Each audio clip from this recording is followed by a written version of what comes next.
All right, let's do this. Greetings and salutations, everybody. My name is Kiorkof, and welcome to my YouTube channel. Today, we are talking about Week 17. It is the final week of the fantasy football season. That is correct.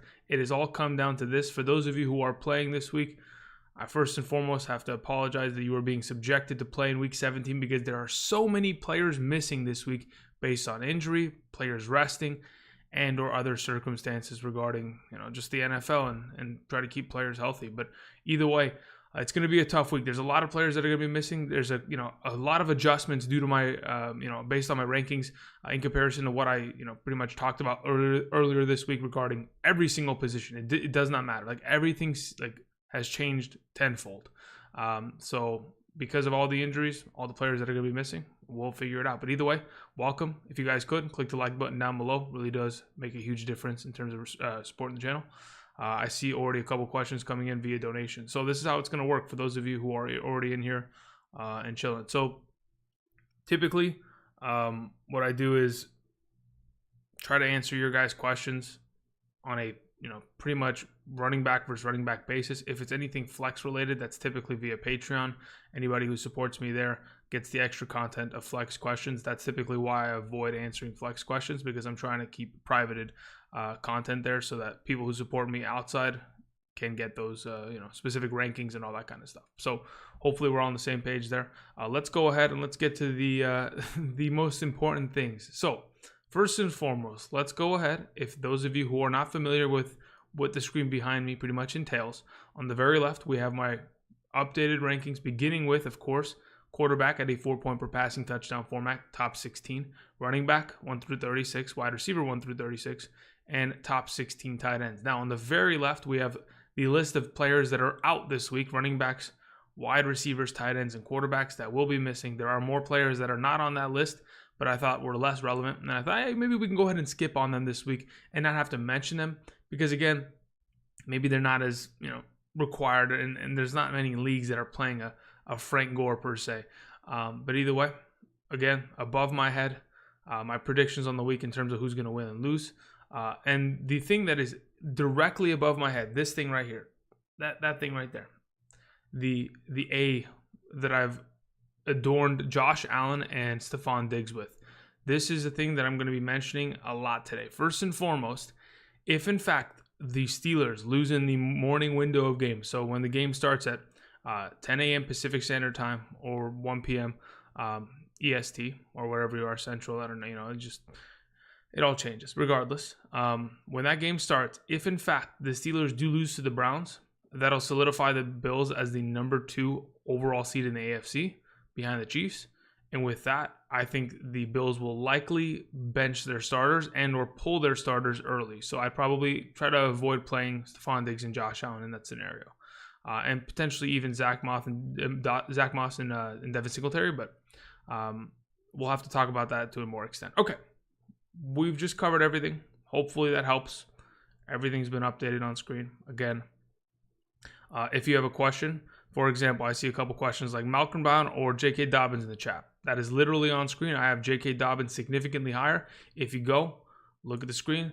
J.K. Dobbins is my number 12 running back in a half PPR, while Malcolm Brown is my number 25. So, like another question was, let's see here, quarterback, right? Tyler was sending a question saying, is it Josh Allen, Jalen Hurts, or Phillip Rivers this week? Again, it's based on the rankings there. Josh Allen's the highest quarterback on that list. But again, if in fact we get a scenario in which the Steelers do lose, then you might have to opt out to to Jalen Hurts, because he's my number 10, and then Phillip Rivers is my number 11 in a 4-point per passing touchdown format. Okay, so let's go ahead. First and foremost, we had a couple donations sent in. I do appreciate it. Again, Happy New Year, guys.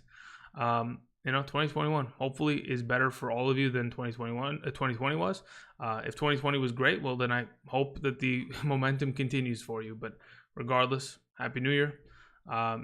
Make this year yours. Do everything you can. Don't ask what if. Go and make it happen. So again, let's get this, shall we? All right, we have Mr. Jeff Berkowitz. Thank you very much. Sent in 3 questions. All right, actually, it's probably more than 3 questions, but we're going to go ahead and we'll go through this. So the first question says, Happy New Year's. Thank you very much to you as well.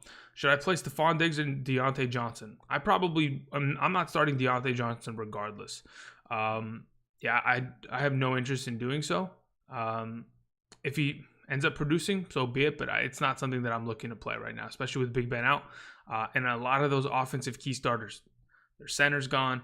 They've got, the stud defensive players like Hayward, TJ Watt out, Joe Hayden out. Like they're not playing their full strength. So I expect their starters to potentially be pulled after a couple quarters there. So I don't really expect them to do much. So Deontay Johnson's a no-go unless, of course, something changes, but I don't think it is. As for Stephon Diggs, again, Stephon Diggs is a play whether the Steelers win or not. If the Steelers win, I'm assuming the Bills want to go ahead and lock down the second seed if, in fact, they're going to play them and get home field advantage. So that'll be the case. Now, the follow-up to that was, do I replace any of these players? And if so, who do I replace with? Your options are Laviska Shenault, Rashard Higgins, Guyton, Mooney, Pascal, and or Pringle.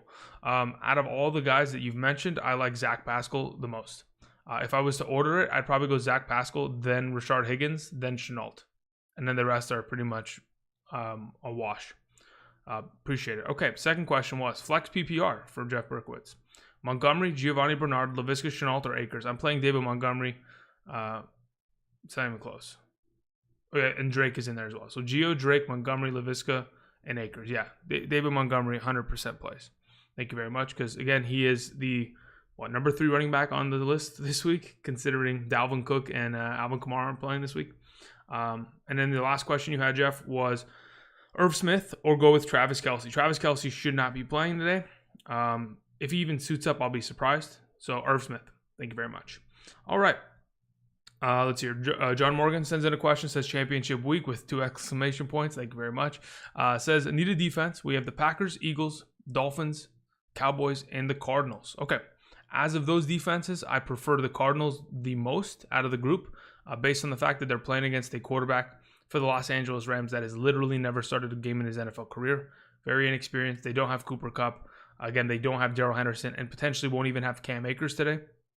They are heavily underhanded in terms of their talent on roster. So offensively, they're going to be struggling, and I think the Cardinals defense can certainly take advantage of that. Now, as for the second question you had here, John, Brady versus Rivers in a 6-point per passing touchdown league. I'm for sure playing Brady this week. Now, let me explain to you why. There are some conversations going around as to whether or not Brady is going to be playing for majority of this game, if any of this game.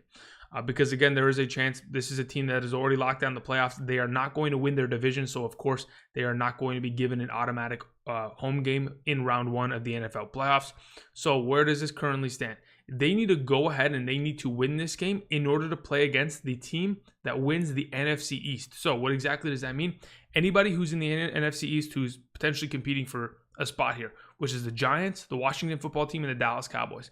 If the Tampa Bay Buccaneers win this game against the Falcons, they will play one of those 3 teams in the first round, which, again, you're playing a team with a negative record, and that's what you want. Now, if in fact we have a scenario in which the Buccaneers aren't going to win that game and the Rams do win their game because the Rams beat the Buccaneers in their head-to-head matchup earlier this season, the Rams would play against the team from the NFC East. So, again, this is a very valuable game for the Buccaneers. They are going to need to win this. It's a must-win.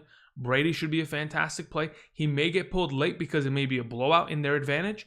But again, it's just a matter of how it all transpires. I think it will be good for him. In comparison to Phillip Rivers, I have Brady significantly higher. So Brady's my play there. Again, there's a lot of conversation revolving around wins and losses. This is typically not the case in fantasy football. We don't give a crap about wins and losses. We care about how many points and how many stats you can pretty much gather in a singular week. We don't care about wins and losses, but in this specific week, more than ever, you got to have to rely upon it. Okay, we move on. Let's see here. Adam Spisman says in a question, says PPR championship week, Jacobs or Cooks, okay? And then the next question was Hawkinson or Fant, Blankenship or Bass. Okay, so Blankenship for sure is the guy that I'm 100% good with. Between Hawkinson and Fant, I like Hawkinson because Matthew Stafford's back this week, and if you guys go ahead and check the injury report for the Minnesota Vikings, their whole defense is out. They got 2 cornerbacks out, their middle linebackers out, Eric Kendricks, probably, I think it's the second week in a row. They've got a couple missing defensive linemen. They're pretty much gutted. So their defense, not going to be great. So as of right now, I'm not really looking. I like Fant. especially against the matchup against the Raiders. But at this moment in time, I think Hawkins is probably the safer play of the two.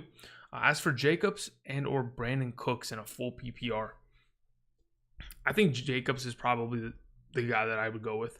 So as of right now, I'm probably going Jacobs, Hawkinson, and Blankenship in that order. What did your question say? You said I have Cooks, Fant, and Blankenship currently. Yeah, I guess that's the only discrepancy between us two is whether or not Brandon Cooks can take the roof off of that defense and just go for it and put up 15 plus points, because he could very easily do it with like 7 catches for 80 yards. The touchdown upside gets into that 20-point mark. So if you're looking for upside, I certainly think that it's probably in the receiver's hands, certainly because, again, it is a full PPR that is in his advantage. But I do think that, obviously based on what we saw earlier this season in terms of what Jacobs was able to produce and or the entire Raiders offense was able to produce against the Denver Broncos, they just ran through that defense. I think they can certainly do it again this week. So, again, if you're looking for the safer play, that's where I'm going with probably at this point. I'd go with Jacobs, but if you're looking for upside, I think Brandon Cooks probably wins in that case. But if it's my team, I'd probably go Jacobs there. Okay, where's the next question here? Let me go ahead and scroll Reno down. Okay, Wes sends in a question. Says, pick 2, T.Y. Hilton, Corey Davis, Ty Montgomery. If I'm picking 2.5 PPR between that bunch of players, I'm picking Ty Montgomery and Corey Davis. Thank you very much. Let's see. Again, Ty Montgomery, for those of you who aren't aware, is the starting running back of the the starting running back of the New Orleans Saints this week, because Latavius Murray and Alvin Kamara are both out. Okay, good. Someone in the chat was saying, "What? Where's Juju? Juju's not on my list. I'm not playing him this week. Not with Mason Rudolph. If it was Big Ben, then we'd have a conversation, and he'd certainly be in the top 20. But without him, I'm not interested in potentially investing in that." Browns fan 32 saying, I don't know if you answered this already, but the Bills and Steelers games are both at the same time. Are they though? I don't think so. Pretty sure they start different times. So the Bills and the Steelers, let's see here. Oh, they play at the same damn time. No, that was the one game. Dude, why is this graphic like this? Oh, there's oh damn. Oh God, guys. Okay, so this is what we need to do. We're adjusting on the fly. Okay, that's actually really bad, because I'm looking at a graphic from NFL.com, and it literally has the 10 a.m. games for me, and then it has the 1:25 p.m. games, right? And the last game the first game on this 1:25 slot that's indented down is the Bills and Dolphins game. So I'm thinking to myself, oh, okay, you know what? They're playing the second slot. That's definitely not the case. Thank you for pointing that out. With that being said, now you have to. Oh man, you have to start Josh Allen then, because and Stephon Diggs in that case, because they don't know either. So then in that case, they'll probably be full go. They're not going to hold anything back at that point. But technically, yeah, they probably won't hold anything back at that point. Let me go ahead and check something real quick. I mean, unless McDermott, the head coach, comes out and says anything now at this point, saying, hey, we're doing this or that, or we're not starting this player or that player, to give us more of an idea of what's happening, I think it's safe to assume that you have to start them both now, Diggs and Josh Allen. All right, well, that was interesting. There's week 17 for you.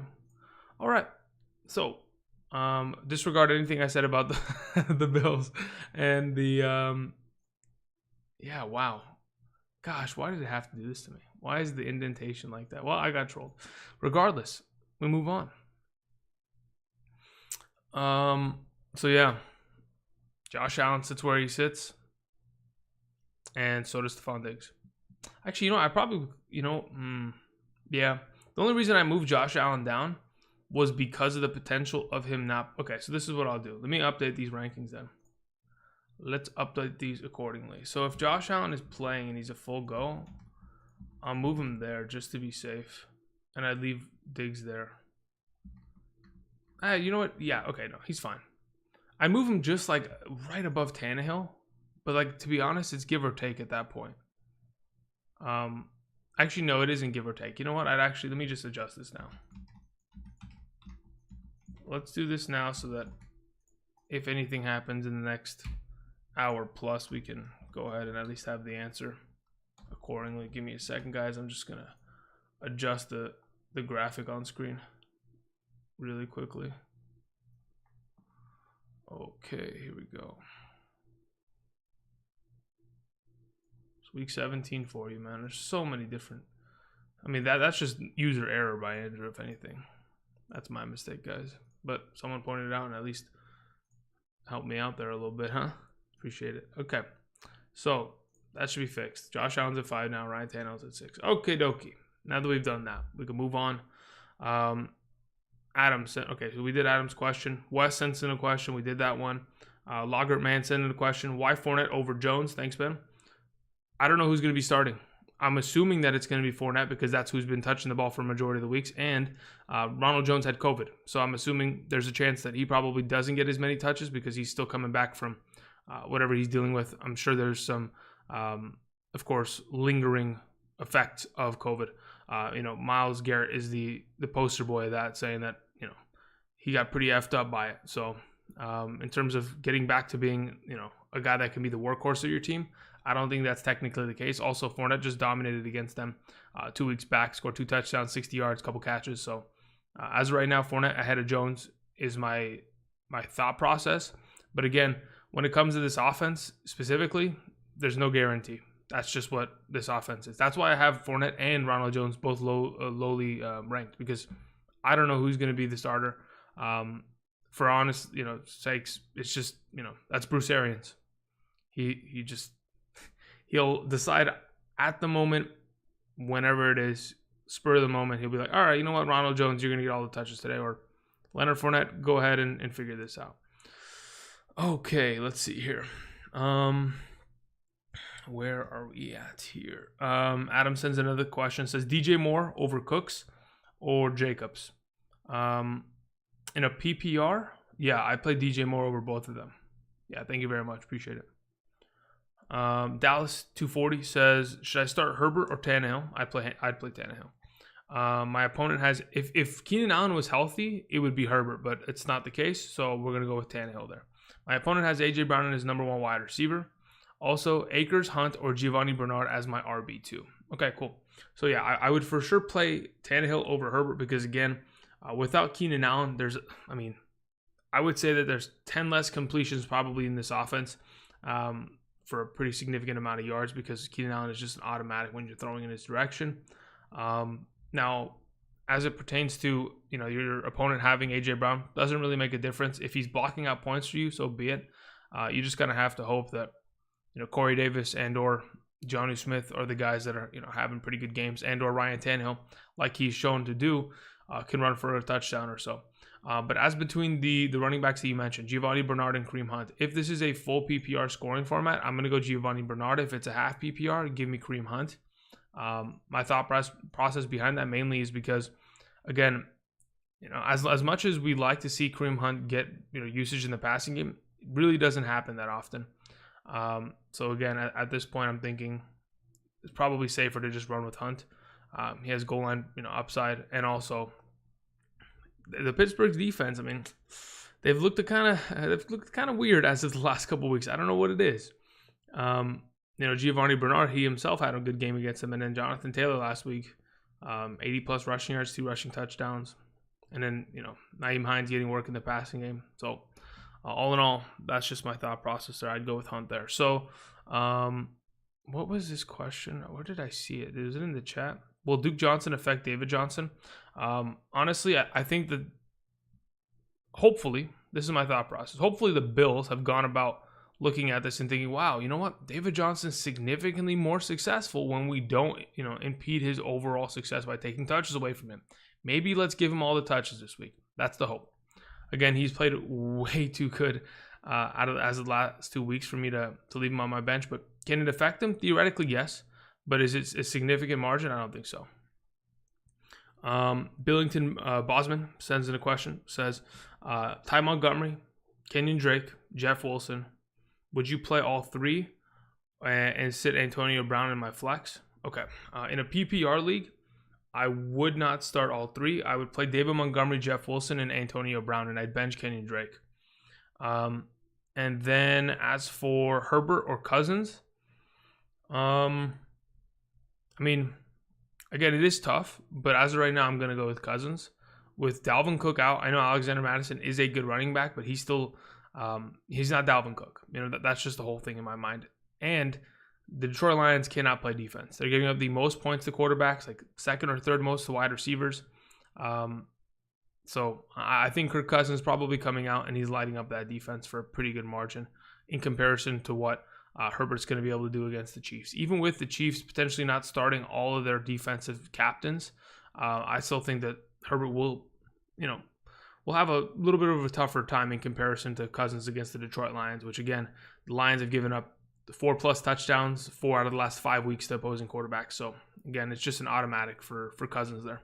Appreciate it, Billington. Let's see. Rolling Thunder 44 says full PPR, Robert Woods or Antonio Brown. I'm going to go with Antonio Brown there. Robert Woods with a unproven quarterback just gives me, flashbacks of nightmares to an extent. Let's see here. VM Ragnarok says Boston Scott or Ty Montgomery or Leonard Fournette, Robbie Anderson.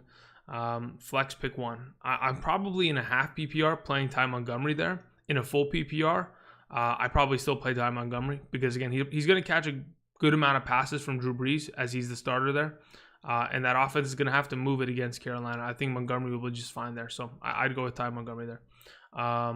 Let's see here. Jeff Berkowitz sends in a final question, says, flex question. I have Ty Montgomery. So him or Drake? Okay. Geo, Akers, Chenault. Also thoughts on David Johnson for RB1 or Madison for RB? And no, I think Madison and David Johnson are perfect RB1 and 2. If you're looking for the flex, Ty Montgomery is the way to go there.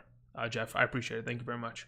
Andy Wardlaw says Aaron Jones, Zeke, Jeff Wilson Jr. in order and why. Yeah, it's on screen. It's literally on screen, but I appreciate the donation. Thank you very much.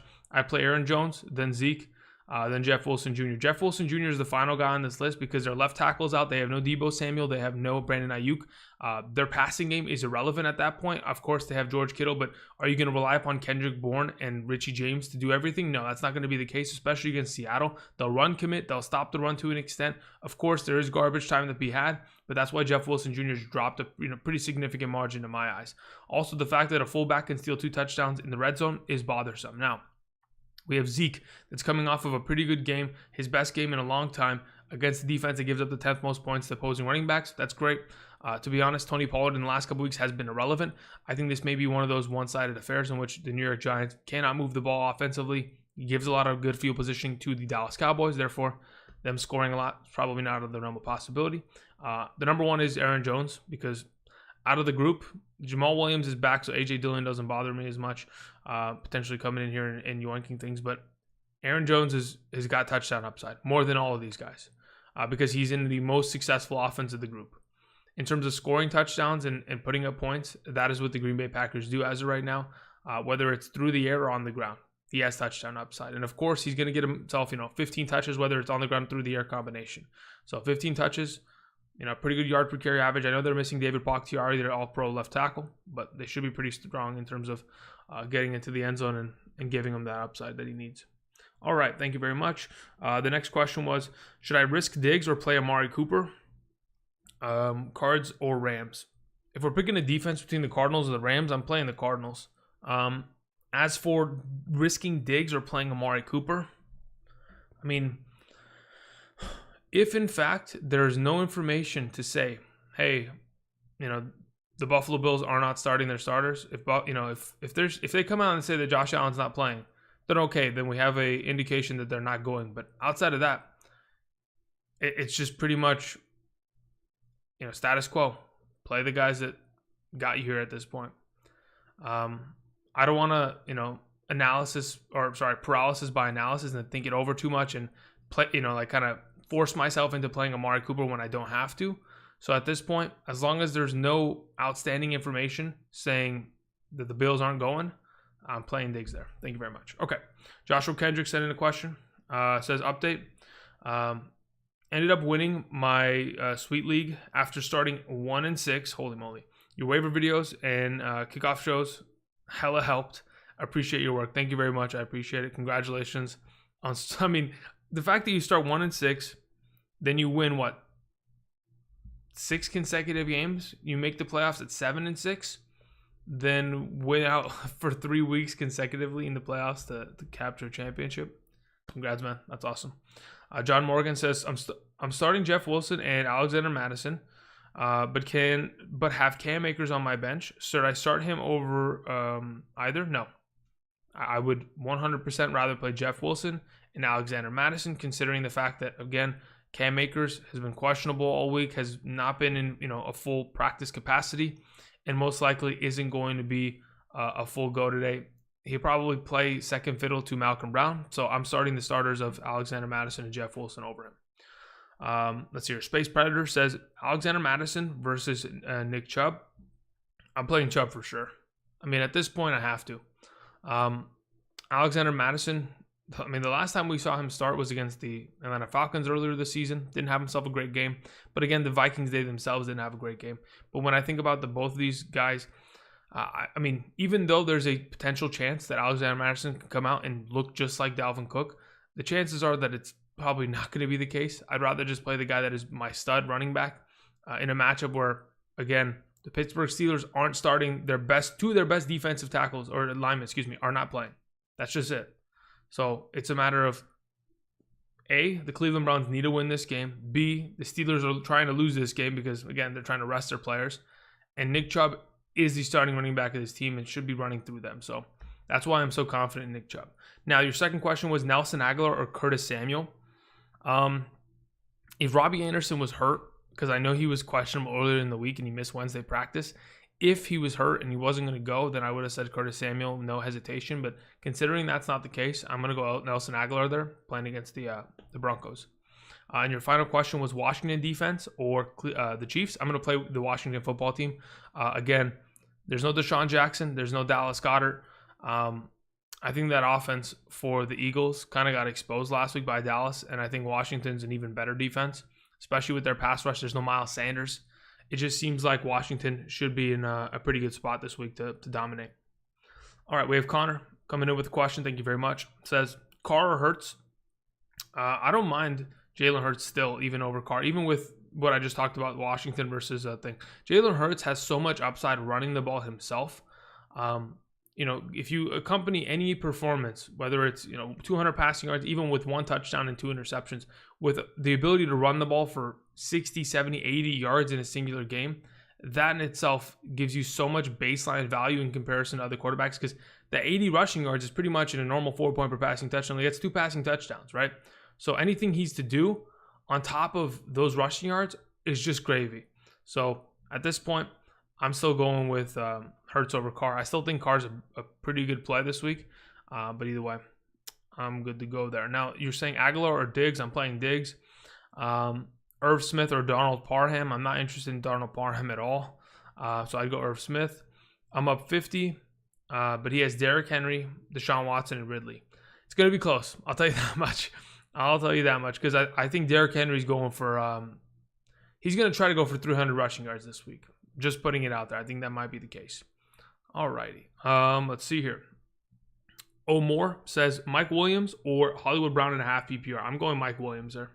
Hollywood Brown, if he had gotten more targets over the last couple weeks, it'd give me more confidence, because if he doesn't accompany his 4 catches for, 25 to 70 yards, if he doesn't accompany that with a touchdown, he is far less likely to have the upside play.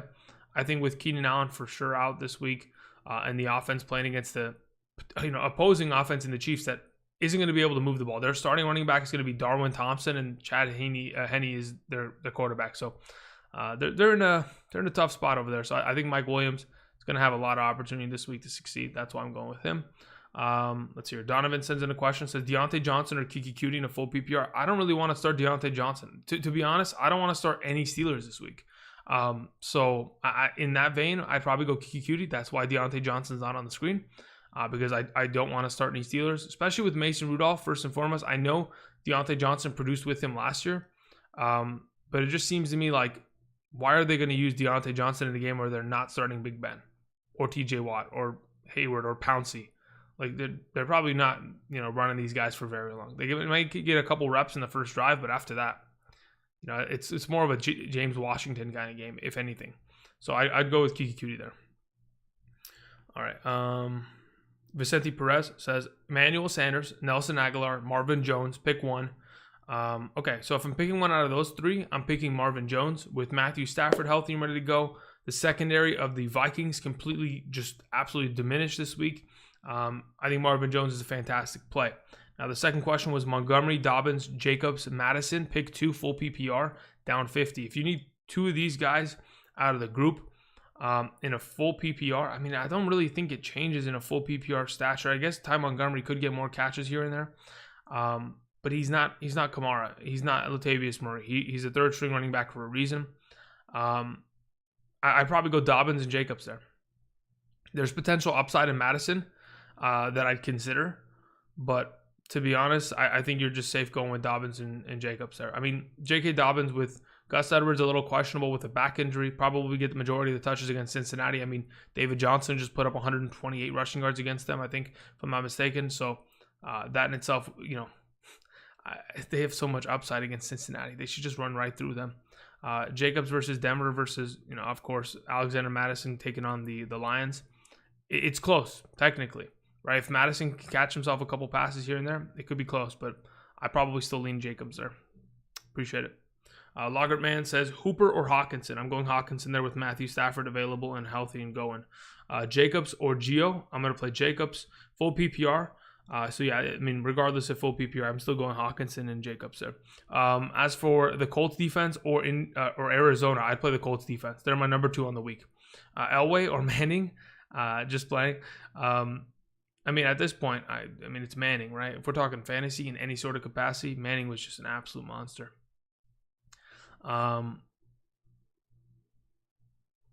We could use either one about now. Yeah, that's true. Either way, appreciate it, Lagerman. Let's see here.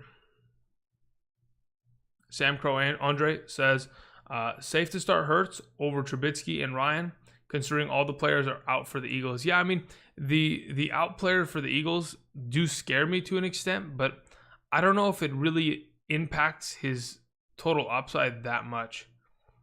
So losing Deshaun Jackson doesn't really make a difference because Deshaun Jackson is one play kind of guy. He's either running a 9 route or that's it, right? Goddard could easily be replaced with Ertz. And to be honest, Miles Sanders, even though he is a relevant part of that offense, I do think that Boston Scott in terms of the passing game is just as relevant as Miles Sanders. So if he's going to check it down, he's going to find similar production. So that's my thought process as of right now. Just have to check something real quick.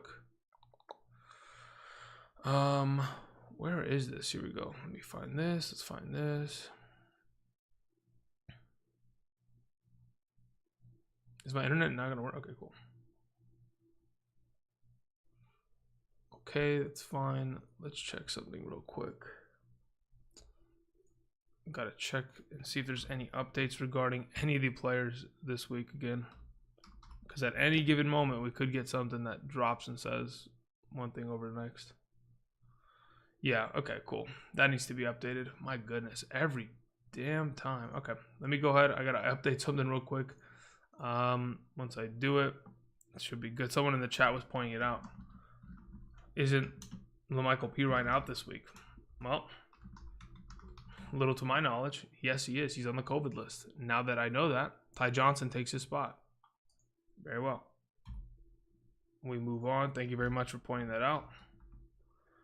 I'm telling you, there are so many out players this week that I would probably say maybe there are probably 10 players that are in my mind that I think are starting this week that probably aren't. Because the amount of information, regardless of how much I look up, hey, is this player in or out? The websites that I rely upon to get my news do not put out the updates for every single player. They just kind of like slide it. Even like Roto World, like they slide it underneath the radar. They don't even post it. They're just like, you know what? Let's just kind of sneak this in there. It's like, come on, I need some relevant information. Like, what's the latest report here? Anyway, okay, thank you very much. We're moving on. Coming back here. Where are we?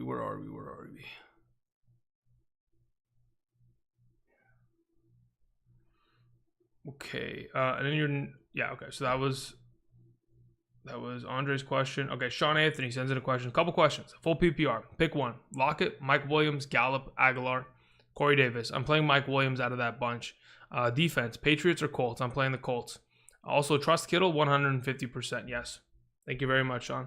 Alejandro sends in a question. Says, hi, bro. Tua or Daniel Jones? Oof. Damn. That's tough. To be honest, I probably, as hard as it is to say, I'm probably playing Daniel Jones. When I think about what Tua was incapable of doing against the Raiders defense, as bad as the Raiders defense has been this year, his ability not to score the ball as fluidly as he should have been able to, the fact that he had less than 100 passing yards in 3 quarters, that scares me. In terms of getting himself some productivity out of that, that's worrisome. As for Daniel Jones, I mean, he's got the ability to run on top of the fact that he'll probably have a better matchup, specifically against Dallas' secondary. So I'd probably go Daniel Jones there. As for picking two in the 2 flexes for half PPR, we have Montgomery, Woods, Gage, Gallup, Fournette. I'm probably going with Ty Montgomery and Michael Gallup there. Thank you very much, Alejandro. Cozy Solo says, Fant or Irv Smith, non-PPR? In a non-PPR, I'd probably go Irv Smith because we're just looking for touchdowns. And in terms of who's been scoring more touchdowns as of late, seems like Irv Smith kind of caught the eye. Without Dalvin Cook, there is less of a likelihood of a rushing touchdown taking place, maybe a little bit more play action. So maybe Irv Smith, probably Irv Smith's the way to go there in my eyes. Donovan sends another question, says, Emmanuel Sanders or Kiki Kuti? Thanks for all the help. I'd go with Emmanuel Sanders this week. Again, without Latavius Murray, without Alvin Kamara, Michael Thomas, where does that offense go?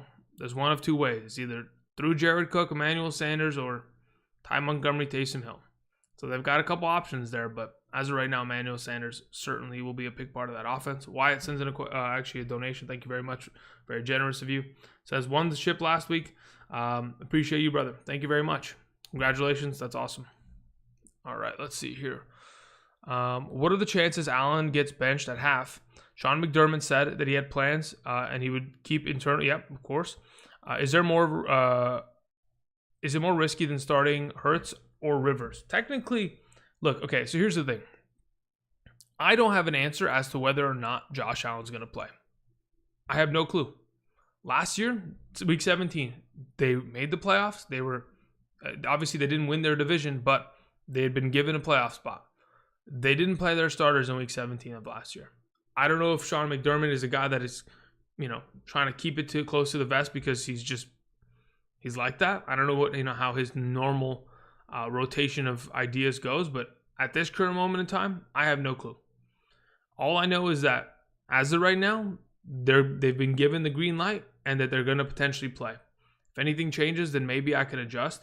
But at this point, what am I to do? If you have another option, like you were mentioning, right? You have what was the question again? You have Hurts or Rivers, right? If you have options like that, I would say why not at this point, right? Because there's such close rankings to a Josh Allen, right? Like you have other top 10, top 12 quarterbacks on, standby in order to throw in there. I would say maybe if you're worried about it, you rotate it because it's not a bad idea just to be safe. Especially when at any given moment, it could be the end of the first quarter and they pull them and they're done, right? Which would be unfortunate, but is definitely a possibility. Cozy Solo sends another question. Says Kyler, Rivers, Trubisky. I'm playing Rivers there. I think Kyler's dealing with a bit of an injury. He doesn't have Christian Kirk. He doesn't have Larry Fitzgerald. He probably won't have Chase Edmonds unless Chase Edmonds is crazy. He didn't practice all week. He might be able to go still. So they'll have D-Hop. They'll have Andy Isabella and Kenyon Drake as his main targets against a pretty stout defense. I think Kyler doesn't have as much upside, specifically, of course, because he hasn't been running for the last couple of weeks as much as he used to earlier this season. Rivers against Jacksonville is just automatic. Trubisky must get garbage time. So at that point, I'm just going to go with Rivers. Jaden sends in a question. Says, should I start the Cardinals defense or Rams defense or Bills defense? I play the Cardinals this week. Thank you very much, Jaden. Cardinals are the play this week against a quarterback with little to no experience in the NFL. Lil Vinny sends in a question. Says, your advice has me in the finals this week. My team has been very banged up. My wide receiver 2 is Lockett or Hollywood Brown. Love your rankings. Okay, so as of right now, I'm going Hollywood Brown. Lockett has done nothing to give me an indication that we can trust him. He's pretty much 3 to 4 catches for 40 yards every single week. That in itself, I have no interest in partaking. I mean, the first 6 weeks of Tyler Lockett compared to the last 10 weeks of Tyler Lockett, he hasn't even eclipsed the amount of points that he put up in the first 6 in the last 10. So just to kind of put it in perspective, he has been struggling heavily in a half PPR sense. Hollywood Brown's the guy. He's got far more momentum right now. And the Cincinnati defense, they're going to be a couple man down in the secondary. So I'm good to go there. Should I avoid Jacoby Myers this week? Harry, I don't know if that's, it just depends. Like, how much do you trust Cam Newton. Jesus, can I just say it correctly, please? Cam Newton looks like he doesn't really have a passing arm. His arm is pretty much shot. So with that pretty much said, it's just a matter of whether or not he can at least get in the ball a couple times here and there. The Jets secondary has been pretty bad this year, but as of late, they've been playing better. CJ sent in a question saying, or just in the chat, excuse me, not he didn't send in the question, but just in the chat says, Jets or Cardinals defense? I'd probably go Cardinals there. Serge Kratos was saying, what? McKissick or Hunt? As of right now, as you can see on screen, I have J.D. McKissick as my number 19 running back this week, updated as of this morning, and Kareem Hunt as my number 20. So I'd go with J.D. McKissick there. With Alex Smith back, I have a lot more excitement for the potential of J.D. getting online just via passing work, because I know Terry McLaurin's returning, so that does hurt a little bit of Logan Thomas's upside. But either way, with Antonio Gibson, Logan Thomas, J.D. McKissick, and Terry McLaurin, a little bit of Cam Sims here and there, and of course Alex Smith, this is going to be a significantly better offense. They should score more points, especially against that defense. If I'm not mistaken, let me go ahead and read this out. The Eagles, as of this week, will be missing Derek Barnett, one of their defensive ends, Sean Bradley, linebacker, Fletcher Cox, all-pro defensive tackle. Who else are they missing defensively? Duke Riley, linebacker. Who else is gone? Nikhil Roby-Coleman, that's their slot corner. They have so many defenders gone this week, and they're already bad defensively. I mean, they can't stop anybody. So continues to add upon the slate of pretty good performances potentially against them. Okay, let's see. Again, for those of you who are in here, the rankings that surround me, as of everything over there, those are all up to date. Everything is all up to date. So if you're looking for, the green screen kind of makes it so where like my fingers have a little bit of an outline of some sort. Sorry, I'm just infatuated by it. I'm getting distracted. Okay, so anyway, the whole point was everything around me is updated. So if you have a question regarding 2 running backs, 2 wide receivers, and which one to play between the 2, in a half PPR sense, that is the rankings. So hopefully that helps. If you guys are here and you want to support the channel more, just click the like button. That's all I ask for. Just clicking the like button is supposed to be raining in Philly. Does that hurt? Does that move hurts anywhere? Okay, let's see the weather. Let's check the weather report. Let's see what it looks like. All right. Because if it is raining, like it's like a 90% chance of rain, and we're getting the downpour, then theoretically it does hurt him, but not too much because he's still going to run the ball. Let's see here. All right, so forecast. We have light rain versus Dallas versus New England. Okay, understood. We already anticipated that.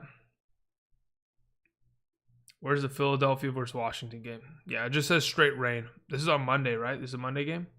Or am I mistaken? Let me check here. No, there's no Monday game. It's just Sunday. Wait.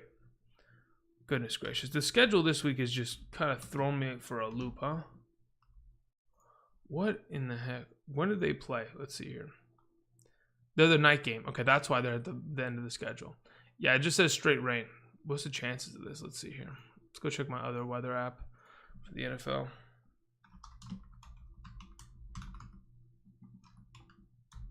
Let's see, where are we going with this? Here we go. Okay, let's see here. 66% chance of rain. Yeah, to be honest, it does affect him. I'm not gonna, act like it doesn't significantly. If it's between Jalen Hurts and Phillip Rivers at this point, I probably take Rivers. So let me go ahead and update that real quick. Let's make a little update Reno here.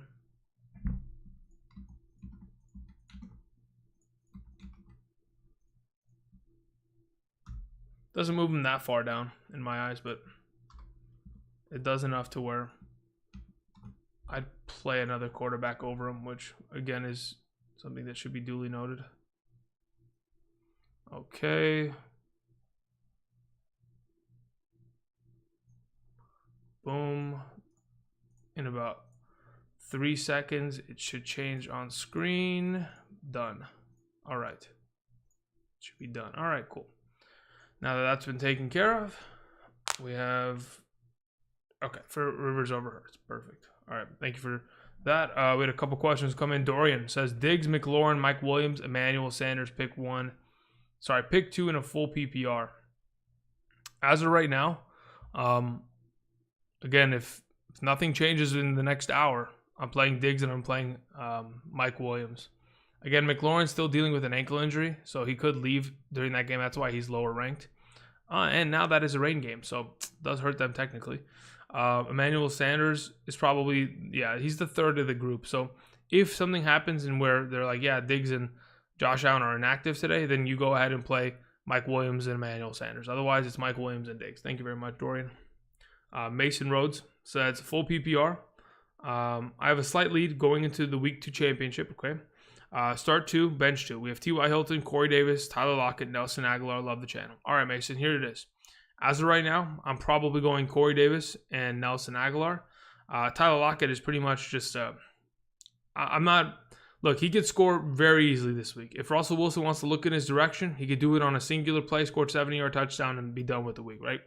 But there's nothing in the last couple weeks that has kind of given us the indication that that's going to take place. As for T.Y. Hilton, I know he's had a couple off weeks in the last couple weeks. He could be decent this week against Jacksonville, considering it is an advantageous matchup, but it just seems to me like that offense is probably going to be running the ball for majority of the game. Get a couple touchdowns to, random targets like a Pascal or a couple touchdowns, or even running backs catching the ball. So I'd just rather go with Corey Davis against Houston and then Nelson Aguilar as the number one wide receiver of the, of the Raiders playing against the Denver defense. So that's what I'm going with right now.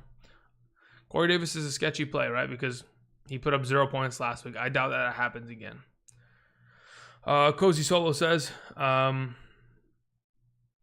don't you think since the Cardinals are fighting for a playoff spot, Kyler will go off? I mean, it doesn't, just because he wants it more doesn't mean that he's better than that defense. That's the whole thing, right? I feel like less weapons equal more QB runs. I mean, it could be, but here's the question, right? Can he outrun Aaron Donald? That's it. Can he outrun Aaron Donald? If he can, then sure, he should be fine. But if that's not the case, he's still dealing with a leg injury. If he can't literally move, if he's immobile in the pocket, because of course we don't have full intel on that yet, we'll get to see it live. But for right now, just because Kyler wants it more and they're fighting for a playoff spot, I mean, so are the Rams. If the Rams lose this game and the Bears win against the Packers, Rams are out of the playoffs. And so are the Cardinals. So it would be pretty unfortunate turn of events there. But either way, I still think that regardless, it's going to be tough for Kyler. Josh Rubin says start 2 full PPR. Jacobs, Rojo, Madison, Dobbins. I'm going to go with Dobbins and Jacobs there. Thank you very much, Josh. Jesse Sullivan says John Brown, he's out. Devontae Parker, Demarcus Robinson, Darrell Williams, Claypool, full PPR, need 2. You're in a tough spot because John Brown's not playing. I think Darrell Williams is going to be supplanted. I think Le'Veon Bell and Darwin Thompson are going to be the main backs today. I don't think they're playing Darrell Williams for the Chiefs, even though that was the idea from what we were kind of given the nod from last week's productivity. Devontae Parker is probably one of the plays, and Claypool's probably not either because I don't think they want to play him. So I'd go Demarcus Robinson and I'd go with Devontae Parker. It's tough, but yeah, that's the case. If you have Gabriel Davis available in your league, you could try to run him, but I doubt he's available. So I'd go Parker and Robinson. David Ramos says, big thank you for your help all season. Championship game for me. Rankings have been game changing. Full PPR. Thoughts on Eckler or Gaskin? I mean, Eckler or Gaskin is pretty much the toss up, right? It's a matter of who has more touchdown upside and who can touch the ball more. To be honest, I think in a full PPR, no joke, I think Gaskin probably takes it because he probably catches the ball more often today than Eckler. Honestly, I feel like against the Buffalo Bills, that's going to be their only way to kind of chop down that defense. It's just short passes to Gaskin. Now, whether Tua is able to do that and it leads to a touchdown, that's to be seen. But I think Gaskin's probably the better play in a full PPR. In a half PPR, I slightly lean with Eckler because in between the two of them, I think that there is a chance that this Kansas City Chiefs defense kind of gives up and they can just run the ball the entire time. They don't really have to dump it off as much. So that's what my thought process is. All right. Dexter sends in a question, says, should I avoid Fournette or Rojo? And Rojo, sorry. Yeah, I'd probably avoid both of them. Options are Kiki Cutie, Malcolm Brown, AJ Dillon, Darwin Thompson. Yeah, I'd probably play Kiki Cutie over both of them. Thank you. Alrighty. Man, this is, have I ever mentioned to you guys that I hate week 17? Because I truly do. Like this kind of stuff, right, where we have to question whether, Josh Allen is playing or whether, hey, should we trust, playing a Steelers wide receiver versus the Browns? I mean, you know how easy it is to play a Steelers wide receiver versus the Browns? It should take zero effort to start one because especially considering Denzel Ward is out. But with Mason Rudolph there, what are we to do? We got the 2019 Steelers again. And that's not a team that I really want a wide receiver on. It's tough. It's tough. Sauceman says Gronk or Ertz. If it's a full PPR, I'd probably go Ertz. Otherwise, I'm going Gronk.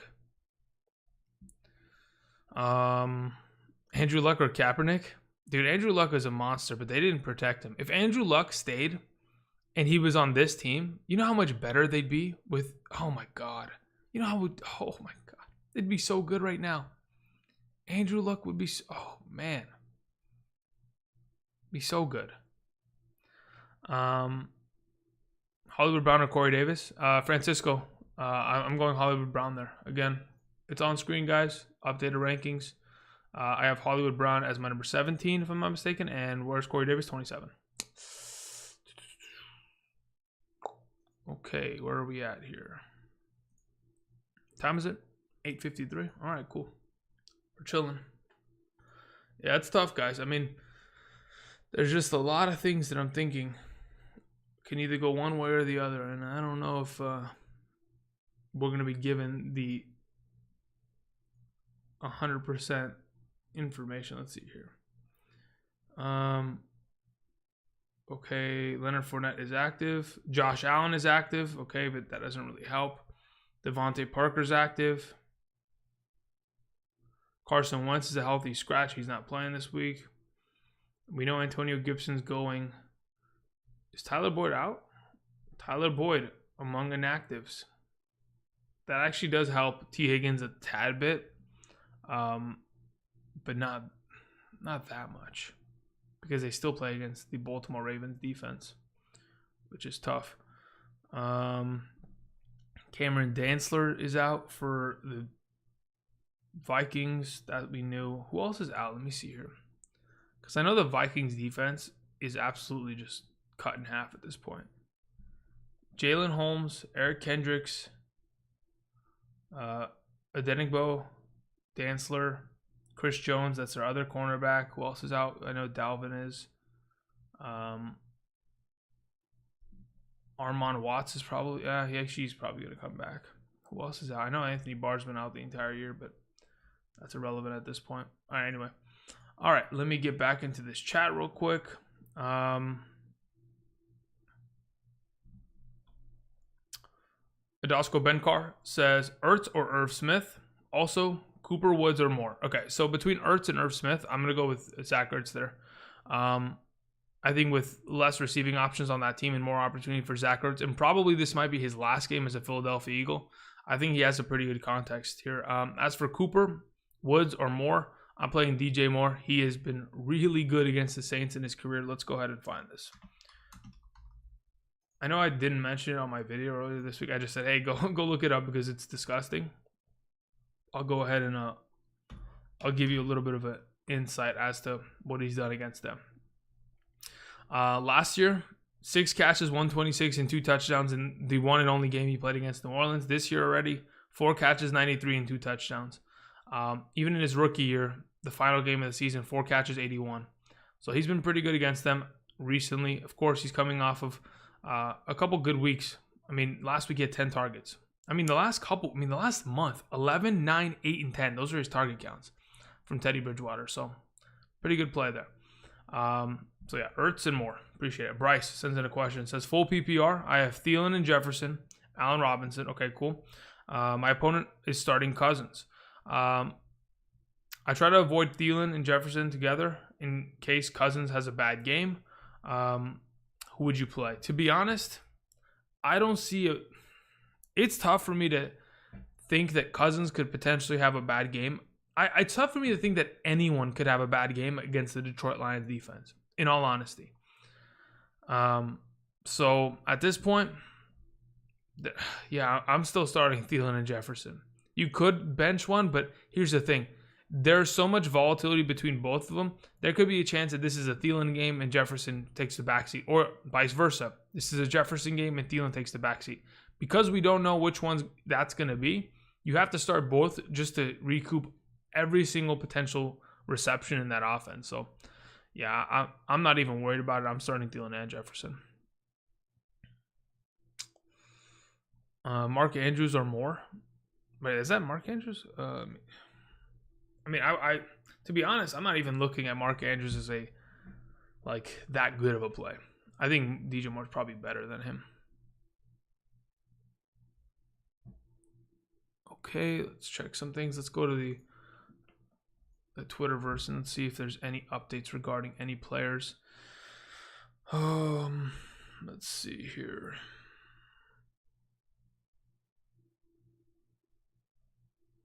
Okay, any news regarding anything today? Let's go and let's see what Mr. Adam Schefter wants to report as of this morning. Okay.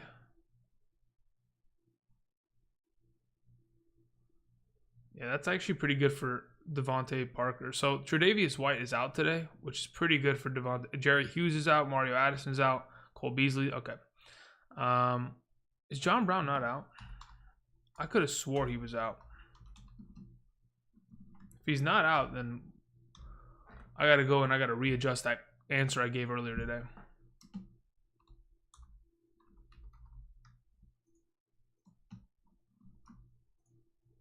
Let's see here. John Brown, are you good to go? Let's see here.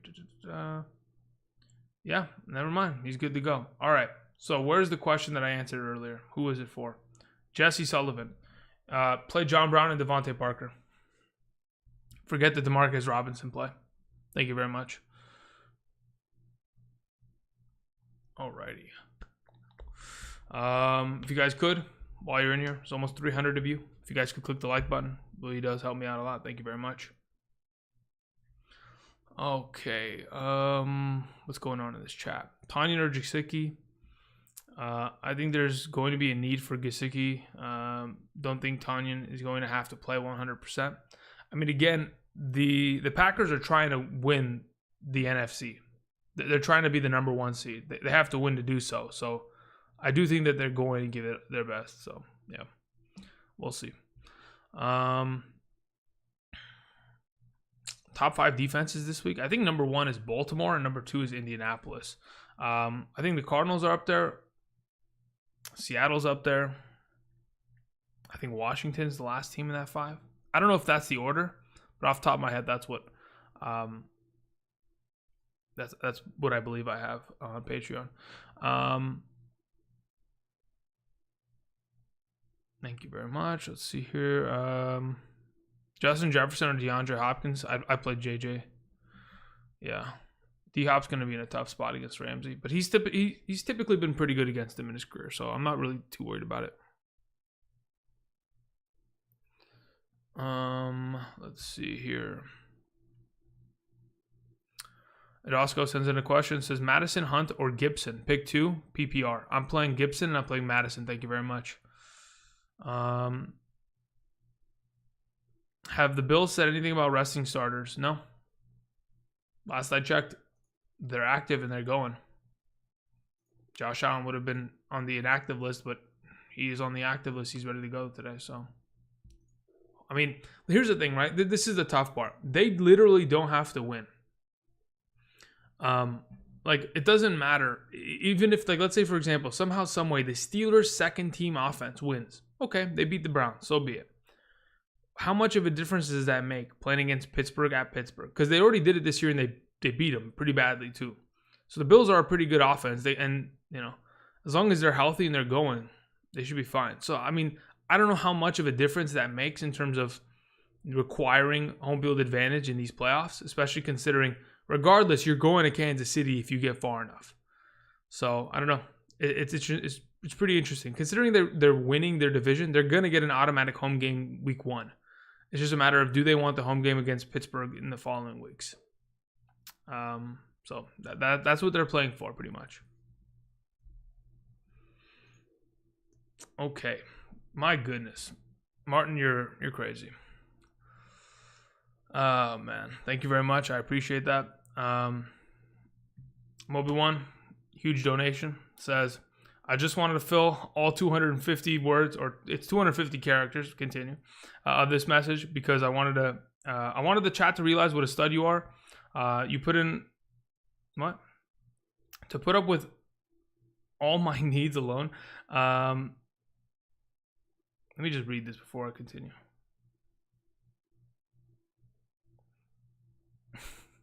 If all of you don't give this man some money, you're crazy. Because he's the best analysis in fantasy. I'm about to run out. Thank you very much. Okay. Thank you very much. I appreciate it. That's a lot of money, dude. Thank you very much. I appreciate it. Moby1 is a proud member of this community for the last couple of years. He's won 2 championships in the last 3 years. Last year, unfortunately, was I think it was a second place finish. Either way, congrats. Appreciate it. Thank you for supporting on Patreon and sending in a big dono. We're definitely going to keep winning in that league. I'll tell you that much. Let's see. Your Browns defense at backup Steelers or Cowgirls versus the Giants. I'm pretty sure I have the Cowboys ahead of them in terms of rankings for defenses. I just wanted to fill all 250 words. I wanted the chat to realize what a stud you are to put up with me alone. Yeah. The amount of messages you sent, Martin, do get a little overwhelming, but to be honest, that's what Patreon's for, right? The whole point is constant communication and being able to react on the spot to different things. That's why I implemented during the season. And for those of you who never used Patreon this year, or didn't get the advantage to do so because of financial situations, I'm telling you guys, it is probably one of the better investments you can make. Like, you can come by on Sunday morning and send in the questions, but these kind of rankings, like the flex rankings, all that kind of stuff, that's all on Patreon, right? So during the regular season, there's a lot of extra content there that I continue to try to make. We do weekly conversations. Like, legitimately, we talk to one another, not even just like via text. Like, I get on Discord and we're all on a server and we talk every week. So again, it's just trying to help you guys as much as I possibly can. Let's see here. Are you doing Dynasty rankings in the offseason? No, I don't play that much Dynasty to do rankings. To be honest, I'm probably going to take a little bit of a break after today. What I mean by a little bit of a break is you probably won't see me for a couple days. There won't be a 6 video per week Andrew anymore.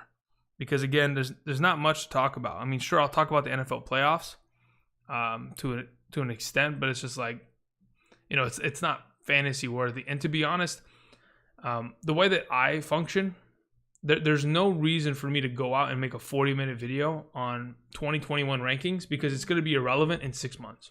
Like, great, I could go and try to farm views, but I'm not like that. Like, I don't care to do that.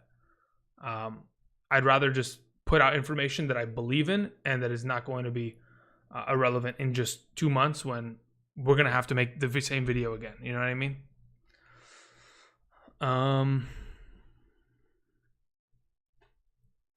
Let's see here.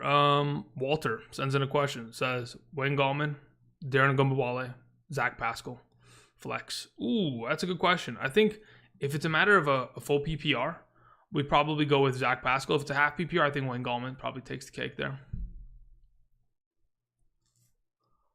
Okay. Jeff Berkowitz says, can I hear your thoughts on Zach Pascal? Just curious. Yeah, as of right now, let's just go look at his target counts real quick. Because he's scored 3 touchdowns in the last 2 weeks. The way that, what's it called?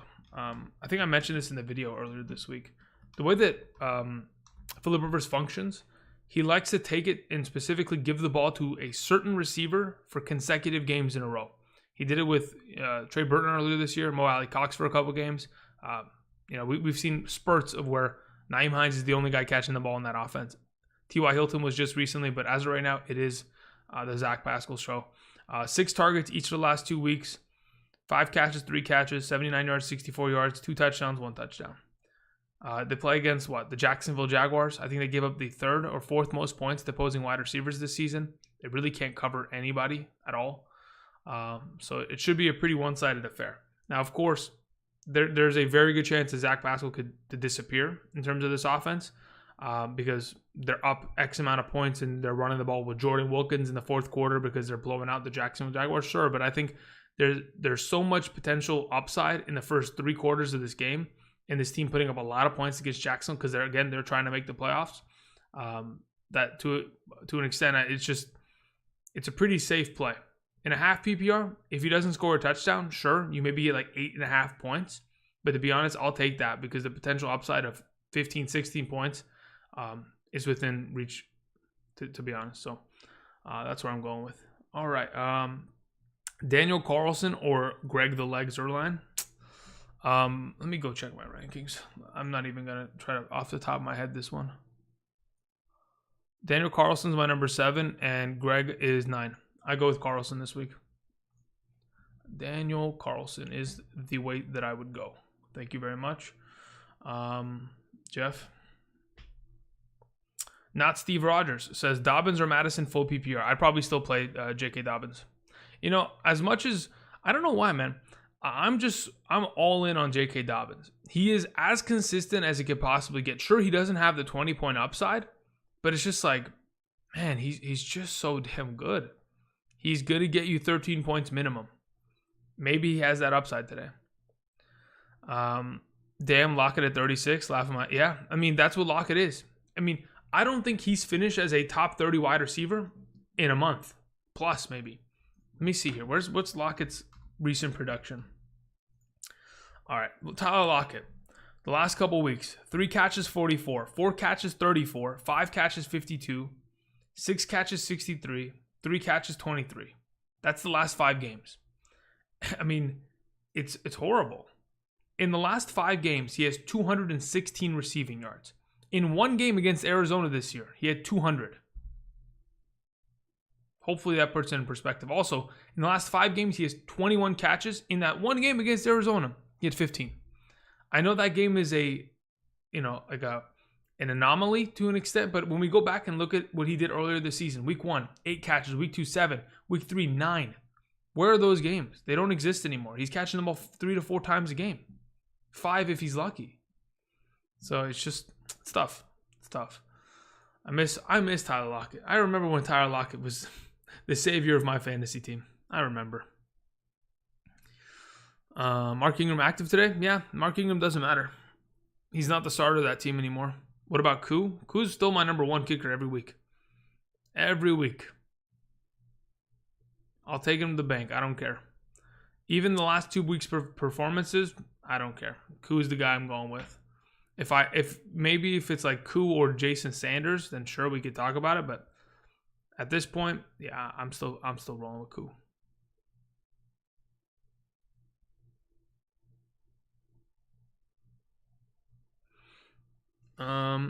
Let's see here. I have Alexander Madison, Justin Jefferson, Irv Smith. Should I sit one more? Sorry, should I sit one? Should I sit one? What do you mean? If you're going to sit one, you sit the tight end. You don't play Irv Smith. You play Alexander Madison, you play Jefferson. But if you're worried about just playing 3 Vikings, I don't think you should technically be worried. It's just a matter of like, is the next best option that you have at tight end somebody that is relevant, or do you have another running back that's close enough or better? I mean, if not, then you play all 3 and you play the Vikings today. And you go and you go to your bookie and you tell them you're putting all the money on the Vikings. No, I'm just kidding. Lockett has always been inconsistent. That's a fact. That is a fact. He's been saved by end-of-year numbers and touchdowns. But recently, I mean, there's no touchdowns this year. Let's see here. Jonathan says Aguilar, Gallup, or Hollywood Brown. If you check the rankings on screen, I have Hollywood, then Gallup, then Aguilar in order in the rankings for this week. Those are up to date, guys. For those of you who are just hopping in, everything around me are up to date rankings. So again, hopefully that answers that. Thoughts on Tennessee defense versus Houston? Not interested. No, thank you. Houston's way too good offensively to be bogged down by Tennessee's irrelevant defense. I know Laramie Tunsil, their starting left tackle, is going to be out, but I don't think there's enough to where it's like pulling my leg to the point where it's like, okay, I can't start Houston Texans offensive players, or I have to start the Tennessee defense. How high are you drafting Dobbins next year? I have no clue. There's an entire offseason of research that I have to do. If I was to give you an answer right now, I would say he's probably a 3rd-round guy. But at that point, it's going to require Mark Ingram to get cut. If Mark Ingram gets cut and he's out, and we have a distinct, hey, this is our starting running back, then he's probably a 3rd-rounder next year. But at that point, when I say 3rd-rounder, I mean late 3rd. Probably early 4th in some leagues. But again, running backs are valuable. So anytime you can get a good running back like the starting running back of the Ravens that want to run the ball as much as they do, it should be pretty good.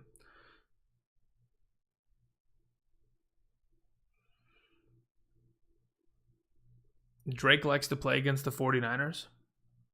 Well, I mean, typically he does, but he doesn't play the 49ers this week, Wyatt. That's the only problem. J-Dub sent in a donation, but I didn't see a message attached to it. Let me go ahead and see if I can find thoughts on Marquez Callaway. I mean, it's just a matter of like, is he really reliable?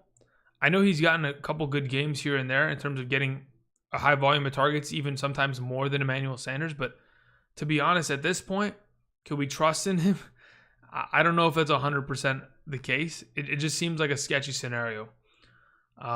So Marquez Callaway maybe as like my number 60 wide receiver, or in the 50s, sure.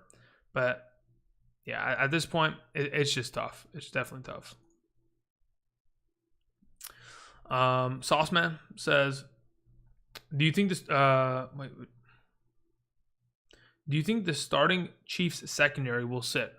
What's the range of points you think Mike Williams is going to get in a full PPR, down 23 points? In a full PPR, what is the potential of Mike Williams? 5 catches, 80. Maybe gets a touchdown. So the potential is like 13 to 19 points, I think. It definitely could be more if he catches more of his potential targets. I don't know if it's a matter of the Chiefs secondary sitting more than there's a potential that the Chiefs could eventually start pulling their starters as the game progresses. So yeah. Florian sends in a question, says, I have Antonio Brown, Deontay Johnson, Michael Gallup, Emmanuel Sanders. Could pick up Mike Williams, Tim Patrick, was that T. Higgins or Richard Higgins, Devontae Parker, start 2 wide receiver. Okay. If I'm starting 2 in this specific scenario, I think Mike Williams is a guy that I want to play this week. Outside of Mike Williams, it's between Antonio Brown and Emmanuel Sanders. Like it's just those 2. Maybe we could talk about, no, it's those 2 because Michael Gallup's a little bit lower in my eyes. So I'd probably pick up Mike Williams and I'd probably play Antonio Brown. right after. I think Emmanuel Sanders is literally right on the tail of Antonio Brown and could be swapped out there. If you're playing in a full PPR, I probably go Emmanuel Sanders and I play Mike Williams on top of it, and I leave Antonio Brown on the bench. But if it's a half, like it shows on screen, I'm going Mike Williams and AB. VW Fan 32, I remember the name. You've been around for a while. Thank you very much. I have the Cleveland defense. Cowboys and Jets are on the wire. Thoughts? I'm probably playing the Cowboys defense this week. Let me go look at my rankings just to confirm. Dallas Cowboys, yeah. I have the Dallas Cowboys ahead. Well, yeah. It's not even close, actually.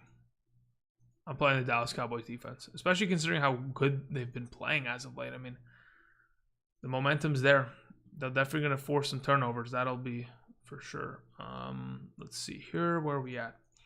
Shadi Ibrahim says, just wanted to thank you for helping me out this season. I won $5K in my fantasy league because of your content. You're the GOAT. Thank you very much. I appreciate the donation. Congratulations on the $5K. That is, woo, that's some good money, baby. Some good money. You guys are playing some high stakes league over there, huh? That's awesome. But yeah, congratulations. Again, as much as I helped, I'm telling you guys, a lot of the work is done by you. You guys have to, at the end of the day, make your own decisions, right? Even though I'm here to say, hey, this is the guy I like or this is the guy I like, there are often times that I'm sure I make a wrong decision or you guys pick the right decision. Again, I think majority of the credit goes to you guys. You guys coming out and showing support in my direction. I appreciate all of it. But again, at the end of the day, it's all on you guys, right? The decisions you make, will either lead to your success or your demise. And I think it's a testament to the fact that you guys are here watching this video, that you've made it to Week 17 championship. That's on you guys. So congratulations. Let's just go and capture this chip now, right? Let's end off the 2020 season in a pretty good fashion. Are those teams to the right defenses or teams you're thinking are going to win? Yeah, it's just the teams I'm thinking that they're going to win. Why am I fumbling on my words today, huh? My brain is just not functioning. Maybe it's not enough sleep. No, so those aren't defenses. I'll talk about defenses in a second. But yeah, no, those are my Week 17 predictions. That's not even, the graphic's wrong. Dang it. I got to go fix the graphic now. So from weeks 1 through 16, I'm 165 and 75 in terms of predictions, which is not bad. It's almost 70%. To be honest, could be better, but that's the NFL for you. Sometimes in week 1, the Indianapolis Colts lose to the Jaguars, and that's the last time that the Jaguars win, you know? Sometimes the Cleveland Browns and the Rams in back-to-back weeks, they lose to the Jets, you know? It is what it is. But what am I doing? Why did I do that? Okay, here we go. Let me go adjust this real quick. Let's make that a 16. Thank you. And let's adjust the graphic accordingly. But yeah, I'll talk about defense in a second here, because I know you guys want defensive rankings. I know that's a very relevant topic. Probably next year I'll focus more on it in terms of like having a video or at least talking about it more, so that you guys are kind of not in the dark in terms of my thoughts on it. But let's see here. Okay, so really quickly, let me answer these questions. Shane sends in a question. Thank you very much for the donation. I appreciate it. It says Marvin Jones or Nelson Aguilar. I'm playing Marvin Jones today. Matthew Stafford is a full go, and 2 of the starting corners for the Vikings are out. That's a plus for me. Shane also sends in another question. Says Carson or Dobbins, full PPR. I'm playing Dobbins there. I think the stability and safety of Dobbins is, second to none at this point. Sure, maybe Derrick Henry or David Montgomery, Jonathan Taylor, those guys, those are the solid number ones. But in terms of consistency, Dobbins has been in every single week. He scores a touchdown. What's the streak he's on right now? I'm just curious. What's the touchdown streak he's on? Is it like 6 consecutive games? Let's see here. J.K. Dobbins has scored a touchdown in 5 consecutive games. Yeah. So consistency, I'll take it any day of the week. Even without receptions, it's just like I can't pass it up. Okay, so what do we need? Okay, so defenses, right? That's what we were talking about. So let's do this really quickly. Everybody's listening? Open the ears. We're ready. I'm going to read the defenses that I have as You know what I'm gonna do? I'm gonna put the graphic on the screen. Like, I don't even, at this point, what am I doing? Why would I need to read it out? So I have to repeat myself. Let's just throw it up on the screen. Give me a second, guys. 1 second here.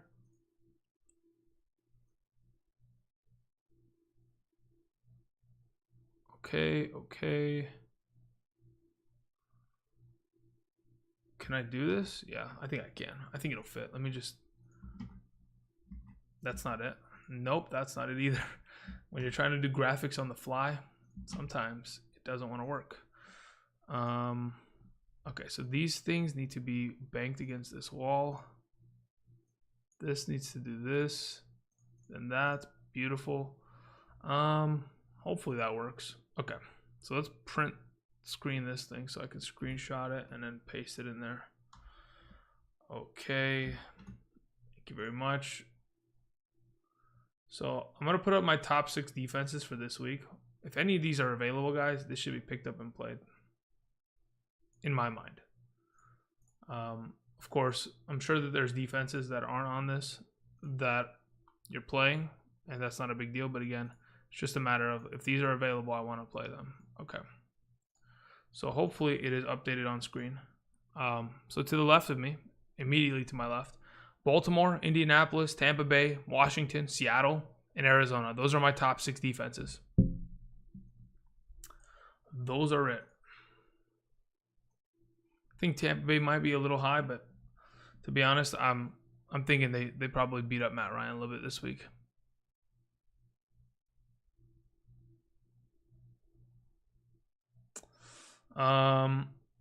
Alejandro sends in a donation, but I don't see a question. So let's go see if I can find it.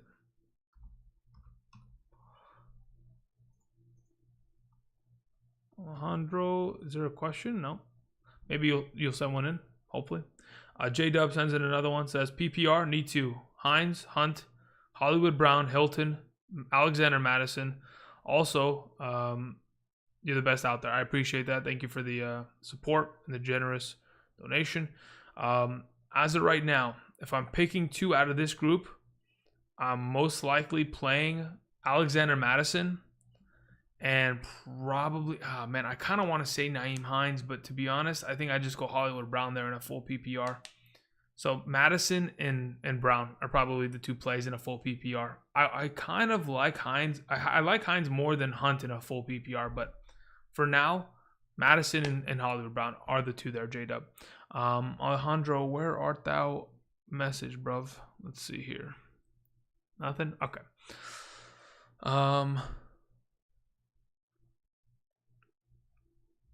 Josh Allen or Tannehill? Just play Tannehill. Just be safe with it. News about Darwin Thompson for the Chiefs. He'll be carrying the workload. Yep, I saw that. That is why Darwin Thompson's on the list today, and Darrell Henderson has disappeared, even though he was one of the top waiver wire pickups earlier this week. Should I sit Justin Herbert? It just depends what you have, Hockey Kid. If you have anybody better on my list to the left of me, on my top 16 quarterback rankings that are updated this morning, then you should check that out. Where's Deontay Johnson? I'm not playing Deontay Johnson. If Ben Roethlisberger was the starter, I'd be good to go there, but because that is not the case, I am no longer interested in investing in that offense this week. I don't think James Conner's playing. I don't think anybody who's relevant should be playing in that game, considering they don't care if they win because they've already lost the head-to-head matchup with the Bills. So they've pretty much sealed their own fate at that point. Let's see here. Trust Darwin Thompson or Boston Scott? No, I trust Boston Scott more. I think he gets more work in the passing game. And to be honest, the way I see it, how is this Chiefs offense going to score? Like, I know that they're second string offense against a starting defense. I know the Chargers defense, they won't have Joey Bosa. They'll be missing a couple more starters there. But the way I see it, I don't think that the Chargers are that bad. There's still a bunch of professionals that are going to be, that are weekly starters that should be playing against a, I guess, ragtag group of second stringers. I don't know. It's going to be interesting, but I don't think Darwin Thompson's that significant of a play. Jaden says hi. What's up, dude? With Diggs possibly limited, should I go with Emmanuel Sanders or Jarvis Landry over him? I mean, if you're worried about Diggs, then you probably, if you're worried about Diggs, then you go Emmanuel Sanders. But I still think that both Emmanuel Sanders and Jarvis Landry are great plays. Would I do that? I mean, give me the link. Like, where is it that we're getting the 100% confirmation that Diggs is going to be limited? You know what I mean?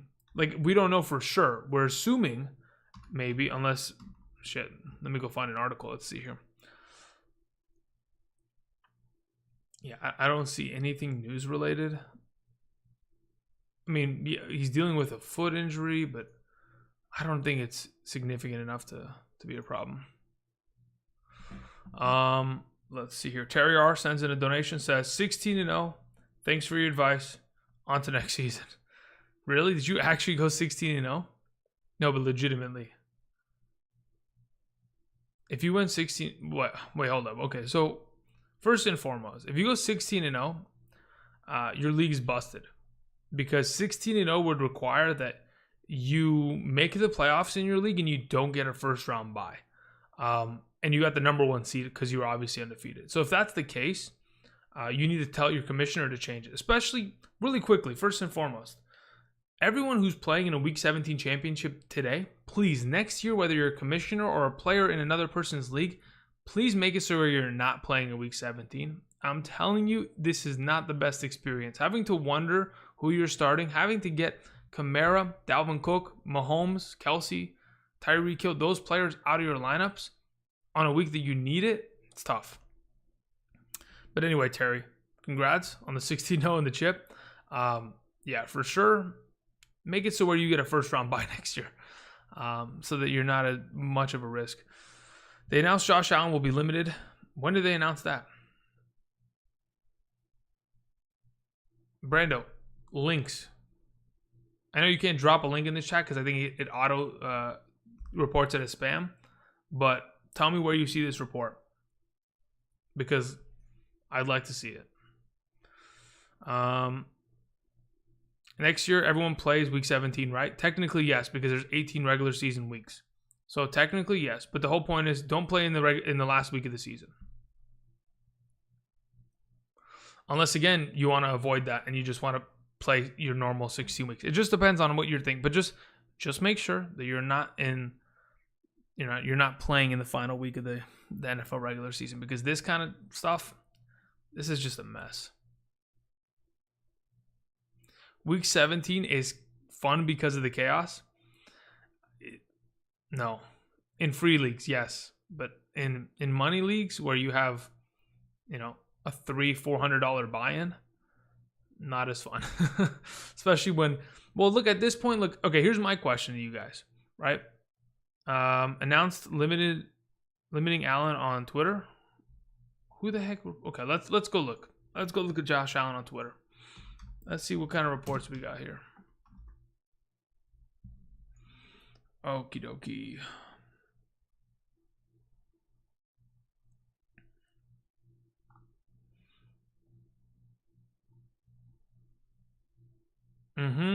Okay, got it. So I know what they're doing now. So it says that Josh Allen is 40 yards away from breaking the team's single season passing record. So what will probably happen is he'll play the first quarter, then be benched. Okay. So for those of you who are wondering, probably don't play Josh Allen or Stephon Diggs. Just bench them both. Man, I hate this, man. This is so stupid. Like, can't they just give us a clear answer? I know they're trying to be secretive. They're out there trying to win games. It's just like, what are we doing, right? What are we doing? So yeah, Josh Allen and Stephon Diggs probably shouldn't play. Yeah. Damn.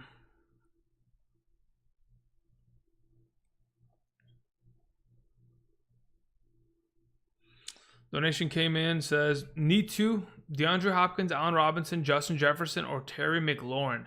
I'm probably playing Allen Robinson and Justin Jefferson in that scenario. Thank you very much. Let's see here. Damn, man. Are they really going to just...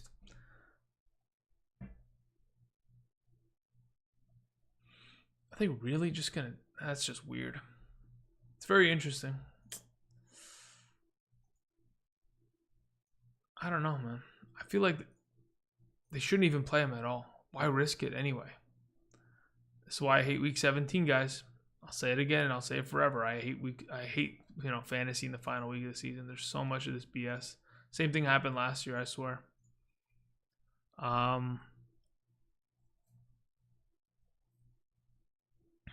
Let's see.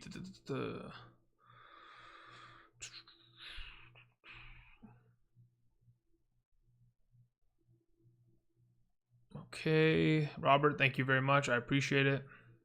Thoughts on Boston Scott versus Rod Smith in Carolina? Because of the fact that Rod Smith takes on New Orleans, that kind of is leaning me away from it. I don't think Boston Scott's a bad play, considering he has receiving upside, of course. Who's the Chiefs' RB this week? It's Darwin Thompson. Yeah, just play Emmanuel. Brando. Damani Taylor says full PPR pick 2. And 1 flex. We have Thielen, Gallup, Higgins, and McKissick. As of this week, I'm playing Thielen, Gallup, and McKissick. Thank you very much. Alan Ross. It's not even like, here's the thing, right? Like if let's say, for example, if one of you guys goes out and you're like, hey Andrew, I won $1 million playing fantasy this year. Thank you. You can slide me, you can give me a little bit, right? But when you're putting up a huge sum to win a huge sum, I don't expect anything. I'm here regardless of whether you guys are winning the whole thing for free or winning the whole thing for $1 million. I'm here to just give out free advice. That's what I do. I love this because fantasy is amazing, and we all know that. That's why we continue to play. As frustrating as it possibly could be, it is the most addicting thing. Walter Gregg says, what's Kiki Cutie's outlook this week? I mean, I think it's close to what he's been in the last couple weeks to an extent. The question is, does he have more upside this week? I think it's just a matter of they're going to be throwing the ball the entire game to try to keep up with the Tennessee Titans. Tennessee's defense is awful. So I think Kiki Cutie, in terms of if I'm supposed to give a prediction, I think his base minimum is like 6 catches for 65 yards. If he can accompany that with a touchdown and or get more targets than he typically, if he gets back into that double-digit target range, we could see him even putting up more catches and more yards, which gives him more of a stable floor. But I think that's where his safety sits at right now. So like almost 10 points in a half PPR, almost. It's like 9.5.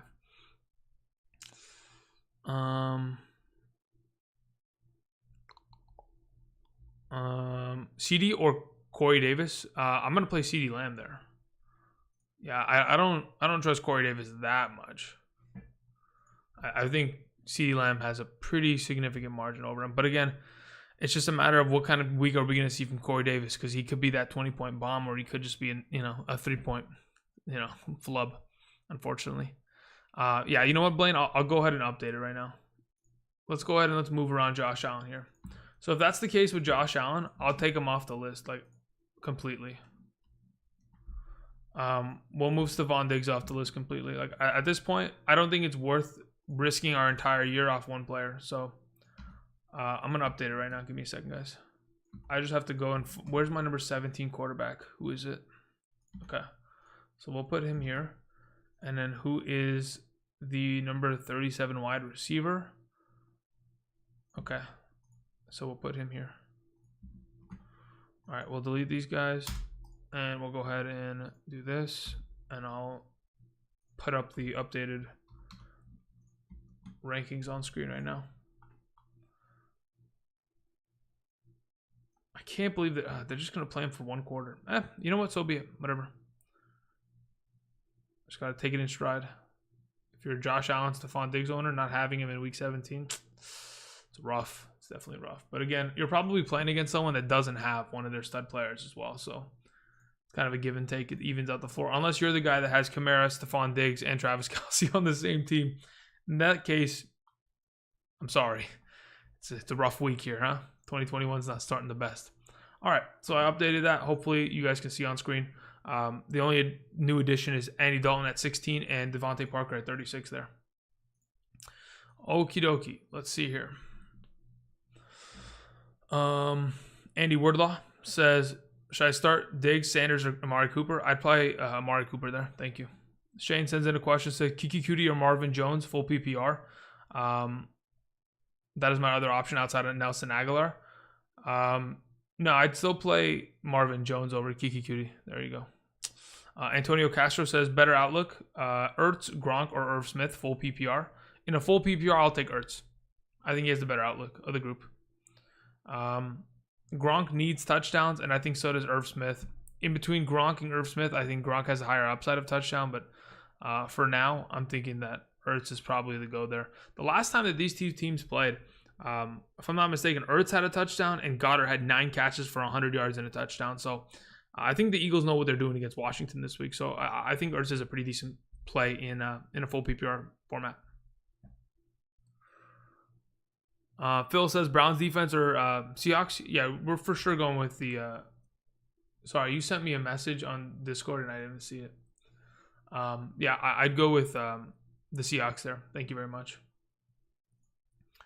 Let me actually go check Patreon, make sure there's nothing I missed. Okay, cool. We didn't miss nothing there. Let me check your roster, Phil. So we have Tannehill, Taylor, Montgomery, DK, AJ Brown, Kittle, Hopkins, Seattle defense, Tyler Bass. I would replace Tyler Bass if you could, because you have Kamara on the bench, of course. Okay. Yeah, if you can, I'd replace Tyler Bass. That should be replaced if you can.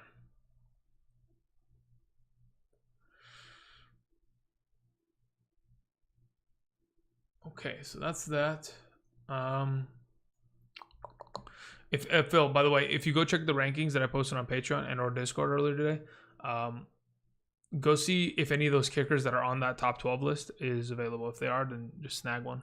Otherwise, take the best available. Does Carson move up with Hyde out? I already have him in that spot with Hyde out, pretty much. That was already taken into consideration. I appreciate the question, but yeah, as right now, that's where I have him. No Diggs? No. We just took him off the list because I don't think that team is going to be starting their studs this week, unfortunately. So we can't risk playing them. Okay. PPR, Mike Gesicki, Hurts, or Irv Smith? I'd go with Mike Gesicki there. Let's see here.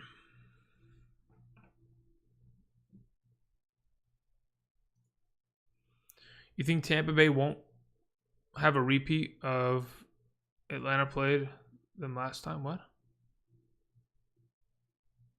What do you mean by that, Jonathan? Because I expect Tampa Bay to win. And they have to win because they want to play against the team that is the top of the NFC East. The winner of, based on whether or not the Tampa Bay Buccaneers win this week, determines if they're playing against an NFC East team, which is probably going to be the Washington football team in the first round of the playoffs, or somebody else. And you typically probably want to play against the team that is negative in their win-loss column. So, yeah, I think Tampa Bay's coming out and giving full force to trying to get that W. Okay.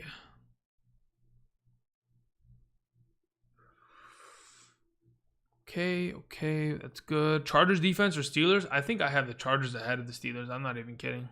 Nope, never mind. I have Steelers at 11. I have the Chargers at 12. Honestly, at this point, it probably should be the opposite way. I'll probably go my gut instinct there. I'll probably go Chargers instead of the Steelers. But I think it's close enough at that point to where it's just kind of a toss-up. Alrighty. It's 9:39 here, huh? Okay. Let me check a couple things here. Make sure there's no reports that have slid past me. And I'm sure that there have. There's probably a couple players here that are not going to play that I should know of, but there's so many things happening at this point. Okay. You know what? Let me actually pull it up here, because if I do it on my phone, it's going to take forever for me to scroll through that list of inactive and active players. Okay. Anthony Lynn expected to be fired after Week 17. Thank goodness. Matt Barkley expected to play in Week 17 versus the Dolphins. Yep, that tracks. Leonard Fournette is active, of course. Tyler Boyd's out, of course. Wait, where's the updated version of this? So you're telling me my phone had an updated version and my actual desktop doesn't? Are we sure about this? Wow, okay. So we're going back to the phone, ladies and gentlemen. All right, so if we go back here. Wait, am I completely losing my mind here? Why is that not where... Dude, are you serious? Yeah, no. Okay. We're just going to leave it at that. I'm coming back to the chat. Sorry about that, guys. Okay. Cameron sends in a question. My friends filled their teams with as many RBs as they can because I lost Kamara, but I ended up getting DK out of it. Wait, what? I see this as a win. How did you get D...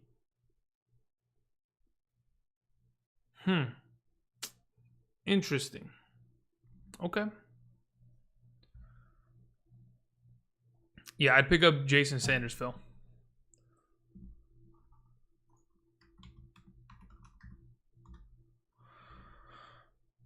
I need Melvin Gordon to get 20. I think he could. Honestly, I think he could. That Raiders defense, they're awful against the run. How did you get DK out of it? It's very interesting, Cameron. Very interesting. A little suspicious, to be honest. Who's dropping DK in week 17 when he plays against the 49ers? Seems a little crazy for someone to do that. David Ramos says, good luck to everyone who's playing. Yeah, much agreed. Appreciate you saying that. Everybody's going to need it because this is one of the weirder weeks, to say the very least. I'm referencing their defense, how Atlanta threw all over them. Comparison between Tampa Bay and the Cowboys. Oh, okay, that's what you mean. Oh, so you're saying, do I think that the Atlanta offense is going to torch the Tampa Bay defense? I think they'll be better this week. Here's the thing. Atlanta can only pass the ball. That's all they can do. So as long as you double cover Calvin Ridley the entire game, I think it's over. That's it. You double cover him and Matt Ryan's going to get sacked 8 times. Like that's what it turns into at that point. They dropped DK for a running back? Like, yeah, exactly. That's what I'm thinking, saying, Brando. I'm like, what?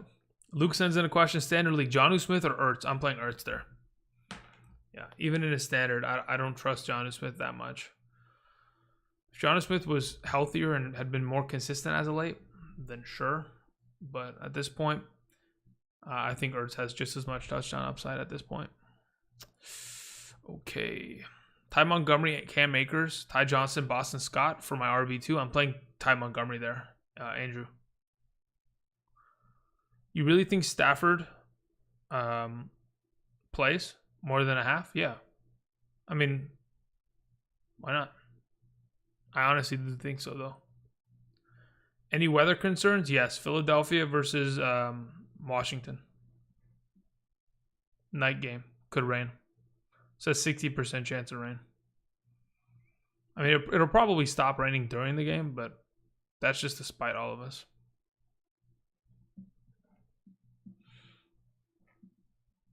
Let's see here.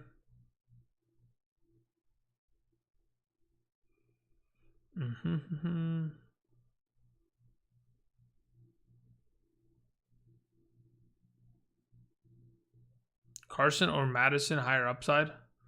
I don't know. It just depends what you anticipate from Madison. I feel like Carson's probably... I want to say Carson has just as much upside as him, but that's probably only because Carlos Hyde's out. Would I bench Josh Allen for Cousins? Yes, at this point I would. Kenny.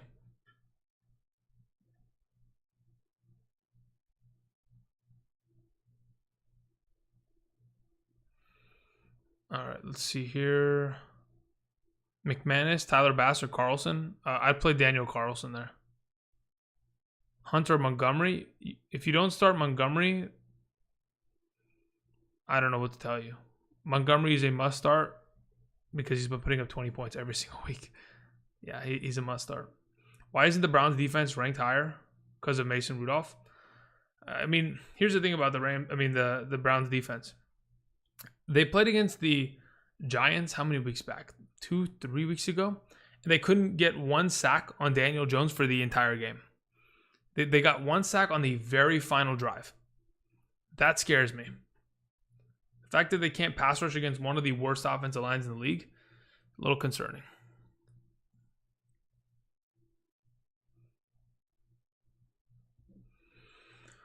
Tyler Boyd or McLaurin? Tyler Boyd's out, so play McLaurin, McBuckets.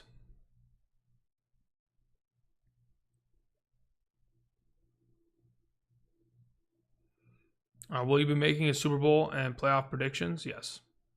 That'll be probably next week once everything's solidified. Sammy, I'm probably playing David Johnson there.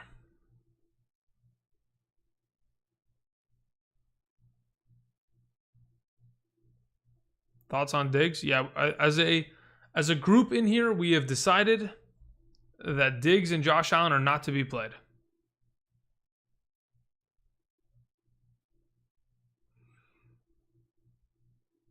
You like Bills defense, or should I go with Arizona? I'd go with Arizona.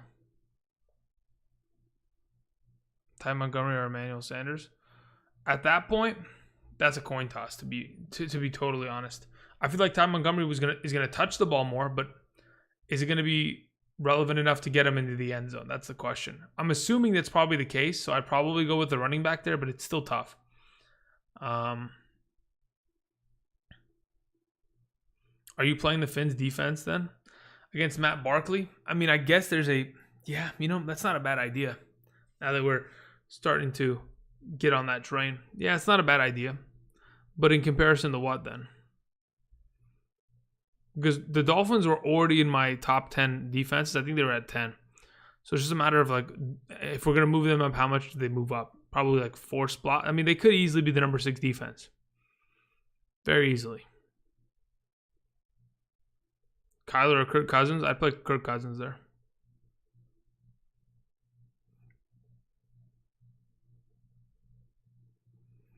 Zach Pascal or Jacoby Myers? I'd probably play Pascal there.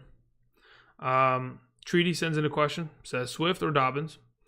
I have Montgomery and Jacobs. Okay, so between the two of them, so here's the thing. With Matthew Stafford back, the way I see it, there's probably a good chance that we see DeAndre Swift catch the ball a couple more times than usual, especially in comparison to last week.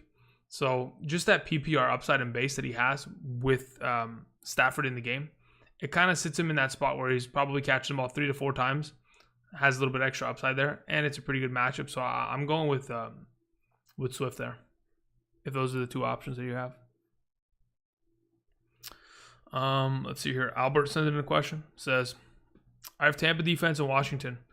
Does it matter who I start or toss up? I mean, here's the thing about defenses, right? There are so many variables in terms of trying to predict how it's going to, parse itself out. It's tough for me. Like, to be honest, like, it is far easier to rank quarterbacks than it is defenses, right? Because at this point, I don't know if the defense is going to even show up. It could be a game in which the Washington football team and the Eagles are playing a 35-37 game at halftime, for all I know. Or, the other way around, where it's a 3-3 game. I don't know. It's just a matter of what is the most common outcome of these defensive matchups, right? So here's my question. How many points did the Tampa Bay Buccaneers allow in the second half in that game against the Falcons? That's my question. Because that's when everything turned around. So let's go find this stiggity stat real quick before we move on here. All right, so they allowed 10 points in the second half compared to 17 in the first half. But the only difference was that they scored 31 points. So they still gave up a pretty decent amount of points. I mean, 10 points actually not a lot in all things considered, to be honest. That's actually a pretty good margin. I'm actually curious. How many, where is it at? Can we get a stat here? Okay. All right, cool. This is what I'd say. If you're looking for a defense that's going to put up a lot of points, like if you're looking for the upside of 20 points, I think that's where you go with Tampa Bay. But if you're just looking for the strong, Tampa Bay's the volatile one. I just have a feeling about Tampa Bay. That's literally why they're there. When I posted those rankings a little bit earlier, I literally said Tampa Bay could probably be lower, but I have a feeling about them. I have a feeling about Tampa Bay. It's probably not the right feeling. I probably get it wrong. So you can go with Washington and you're perfectly fine there. Because again, Washington, they've got the pass rush. And as long as they send it in a rain game, they should be fine. Okay, where were we at here? Let me catch up. A couple more of these things came through. Where are we at? Nick K says half PPR, David Montgomery or Boston Scott. If you're playing in a DFS lobby, you should have more than one lineup. Don't just rely upon one lineup. You should have two lineups and change the running backs. But if I'm picking one of the two, I'm playing Ty Montgomery over Boston Scott. Albert says I have Tampa Bay. Okay, so that's what we did. We said let's just go Washington then. 7K says Kittle or Logan Thomas, Curtis Samuel, Alexander Madison. I'm playing Kittle and then I'm playing Madison. Andrew Wardlaw says Allen and Diggs are playing. What? Yeah. Hold on, wait. What do you mean Allen is playing? Like Keenan Allen's playing? Is that what you're saying? Because if that's the case, I'm about to be pissed. Because I don't think Keenan Allen's playing unless... Oh, no, you're saying Josh Allen. I'm sorry. As soon as I saw Allen, I got triggered for a second. So that's my apologies. Yeah, we know that they're playing, but they're not playing for more than a quarter. Because Josh Allen just needs 40 receiving yards to break the record for...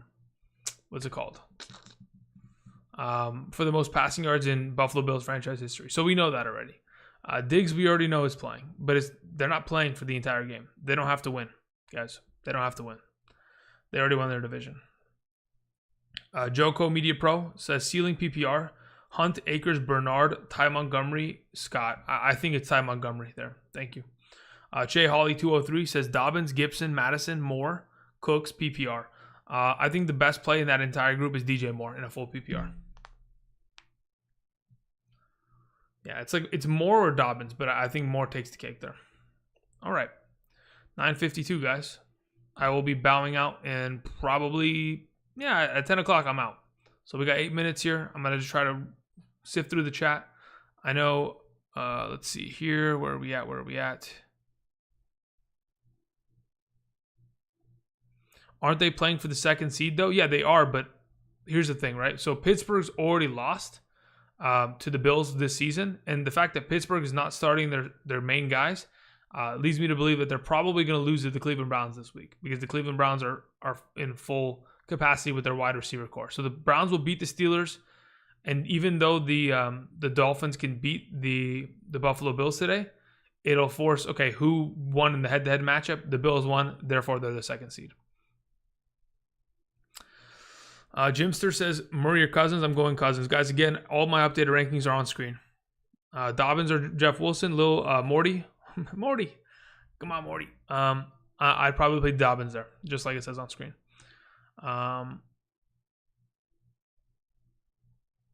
So again, just to reiterate, I'm not playing Diggs or Allen this week. I'm done with them. Jacoby Myers or Jamison Crowder replacing Diggs? Facepalm? Yeah. I'd go with Crowder there, though. Robbie Anderson or Amari Cooper? I go with Amari Cooper. Last minute, Carson or Madison full PPR? I probably still go Carson there, but if you're feeling like Madison can emulate a little bit of Dalvin Cook this week, then it's not a bad idea just to try to run with the upside there. But to be honest, if it's my team, I'm probably just going to roll out Carson. Where are we at? Carson or Jeff Wilson? Yeah, I'm still playing Carson over Jeff Wilson. Is Dan Arnold a good pick? I mean, it's a matter of who else you have available. He's not a terrible play. I mean, he scored 2 touchdowns against the Rams last time. He's gotten more usage as the weeks have progressed late in the season, but it's especially with their wide receiver core out, he's not a bad play.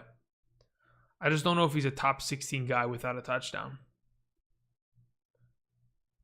I can't believe I'm starting Kirk over Murray. Yeah, that's just where we've gotten to at this point. It's a rough season, I'll tell you that much. Is Madison too volatile to start over Dobbins? I don't think there's enough of a legitimate, I guess, how would I explain this? There hasn't been enough play from Madison this season to determine his volatility. I would say he's played 1 game this year as a starter, and he did nothing against the Falcons when Dalvin Cook was out. Does that 100% mean that he's a bad running back? No. Atlanta's got one of the better run-stopping defenses, and as an offense, the Vikings didn't show up that game. So I wouldn't say that he's more volatile, but I would say that Dobbins has definitely shown a pretty good level of consistency this year. So if you're looking for high upside, you can certainly find that with Madison. But again, technically, he could probably put up a 5-point performance and also hurt you in the same vein. Again, guys, rankings are on the screen. So Jacobs, Madison on screen. Jeff Wilson, Madison on screen. So yeah, hopefully that helps. A-Rob over DK in a standard? No. A-Rob requires receptions to get points. So DK for sure is the play there. D-Hop or Carson? If I'm playing one of those two, I'm probably going with Carson. Gibson or Swift? We're going Swift. There's a couple questions coming in here. Poopas5 says, pick 2. We have Nelson Aguilar, Ty Montgomery, Mike Williams. I'm playing Ty Montgomery and Mike Williams there. Thank you very much. Robert Woods or Corey Davis, standard? If it's in a standard league, I go Corey Davis. Yeah. I think Corey Davis has a higher upside of touchdown and big yardage plays in comparison to Robert Woods. Because I don't know what they expect from that quarterback from the Rams. Just seems like a sketchy play. As a Rams fan, it's tough. Andrew, please, I'm broke. Boston Scott, Manuel Sanders, Marquise Brown. I'd play probably Marquise Brown out of that group in a half PPR. I don't think Boston Scott's that good, guys. Should I be concerned that Boone may start? Yes. I would be concerned. Because if Boone starts, Madison's a wash. Gaskins or Godwin? I feel like you have to play Gaskins this week. I feel like it, but I don't know if that's the case. It's tough. Definitely tough. All right, guys. Let me go ahead. I got to do a couple things here. Let's do this. Okay. All right, guys. I want to thank you guys for coming. It's been a very exciting morning. All things fantasy football related. Play Will Lutz. Will Lutz playing? Question mark? I don't know. Check your lineup. See if he's active. Last time I checked, he should be fine. So, again, thank you, everybody. I do appreciate you guys supporting the channel all season long. It's been a very interesting one, to say the very least. Next year, bigger, better. That's to say the very least. I'll still be posting content here on the channel. Obviously, not to the 5 to 6 video per week capacity as we have, but it's still tough. Will Dallas defense do good this week? I say yes. So, yeah, for right now, Happy New Year, guys. Thank you for supporting the channel. Thank you for subscribing, liking any of the videos that you did. Click the like button on. Sharing my channel with anybody you know. Shit talking me, I don't care. Doesn't matter. Everything that you guys do makes the channel run. So thank you. I appreciate it. Next year, we'll be bigger and better. I will improve in the off season. I'll have you guys updated on everything. Again, if you're trying to stay up to date, Twitter and or Discord. You can send me a Twitter DM whenever you want. I don't care. It's open. So if you got a question, you shoot me one. Okay? All right, guys. Thank you very much. I appreciate it. Diana, play Melvin Gordon. I'd play Madison over Jeff Wilson. Yeah, probably. Glad to discover your channel. Okay. Rashard Higgins for Cleveland, any good? I mean, he's played pretty well, so I don't mind him. I think he's got a pretty safe floor this week. Again, thank you guys for the nice words. Grant Atkins, Allen Robinson, or DeAndre Swift. At that point, I'm probably playing Swift, especially in a half PPR. If it's a full, then we could talk about Allen Robinson. Sorry.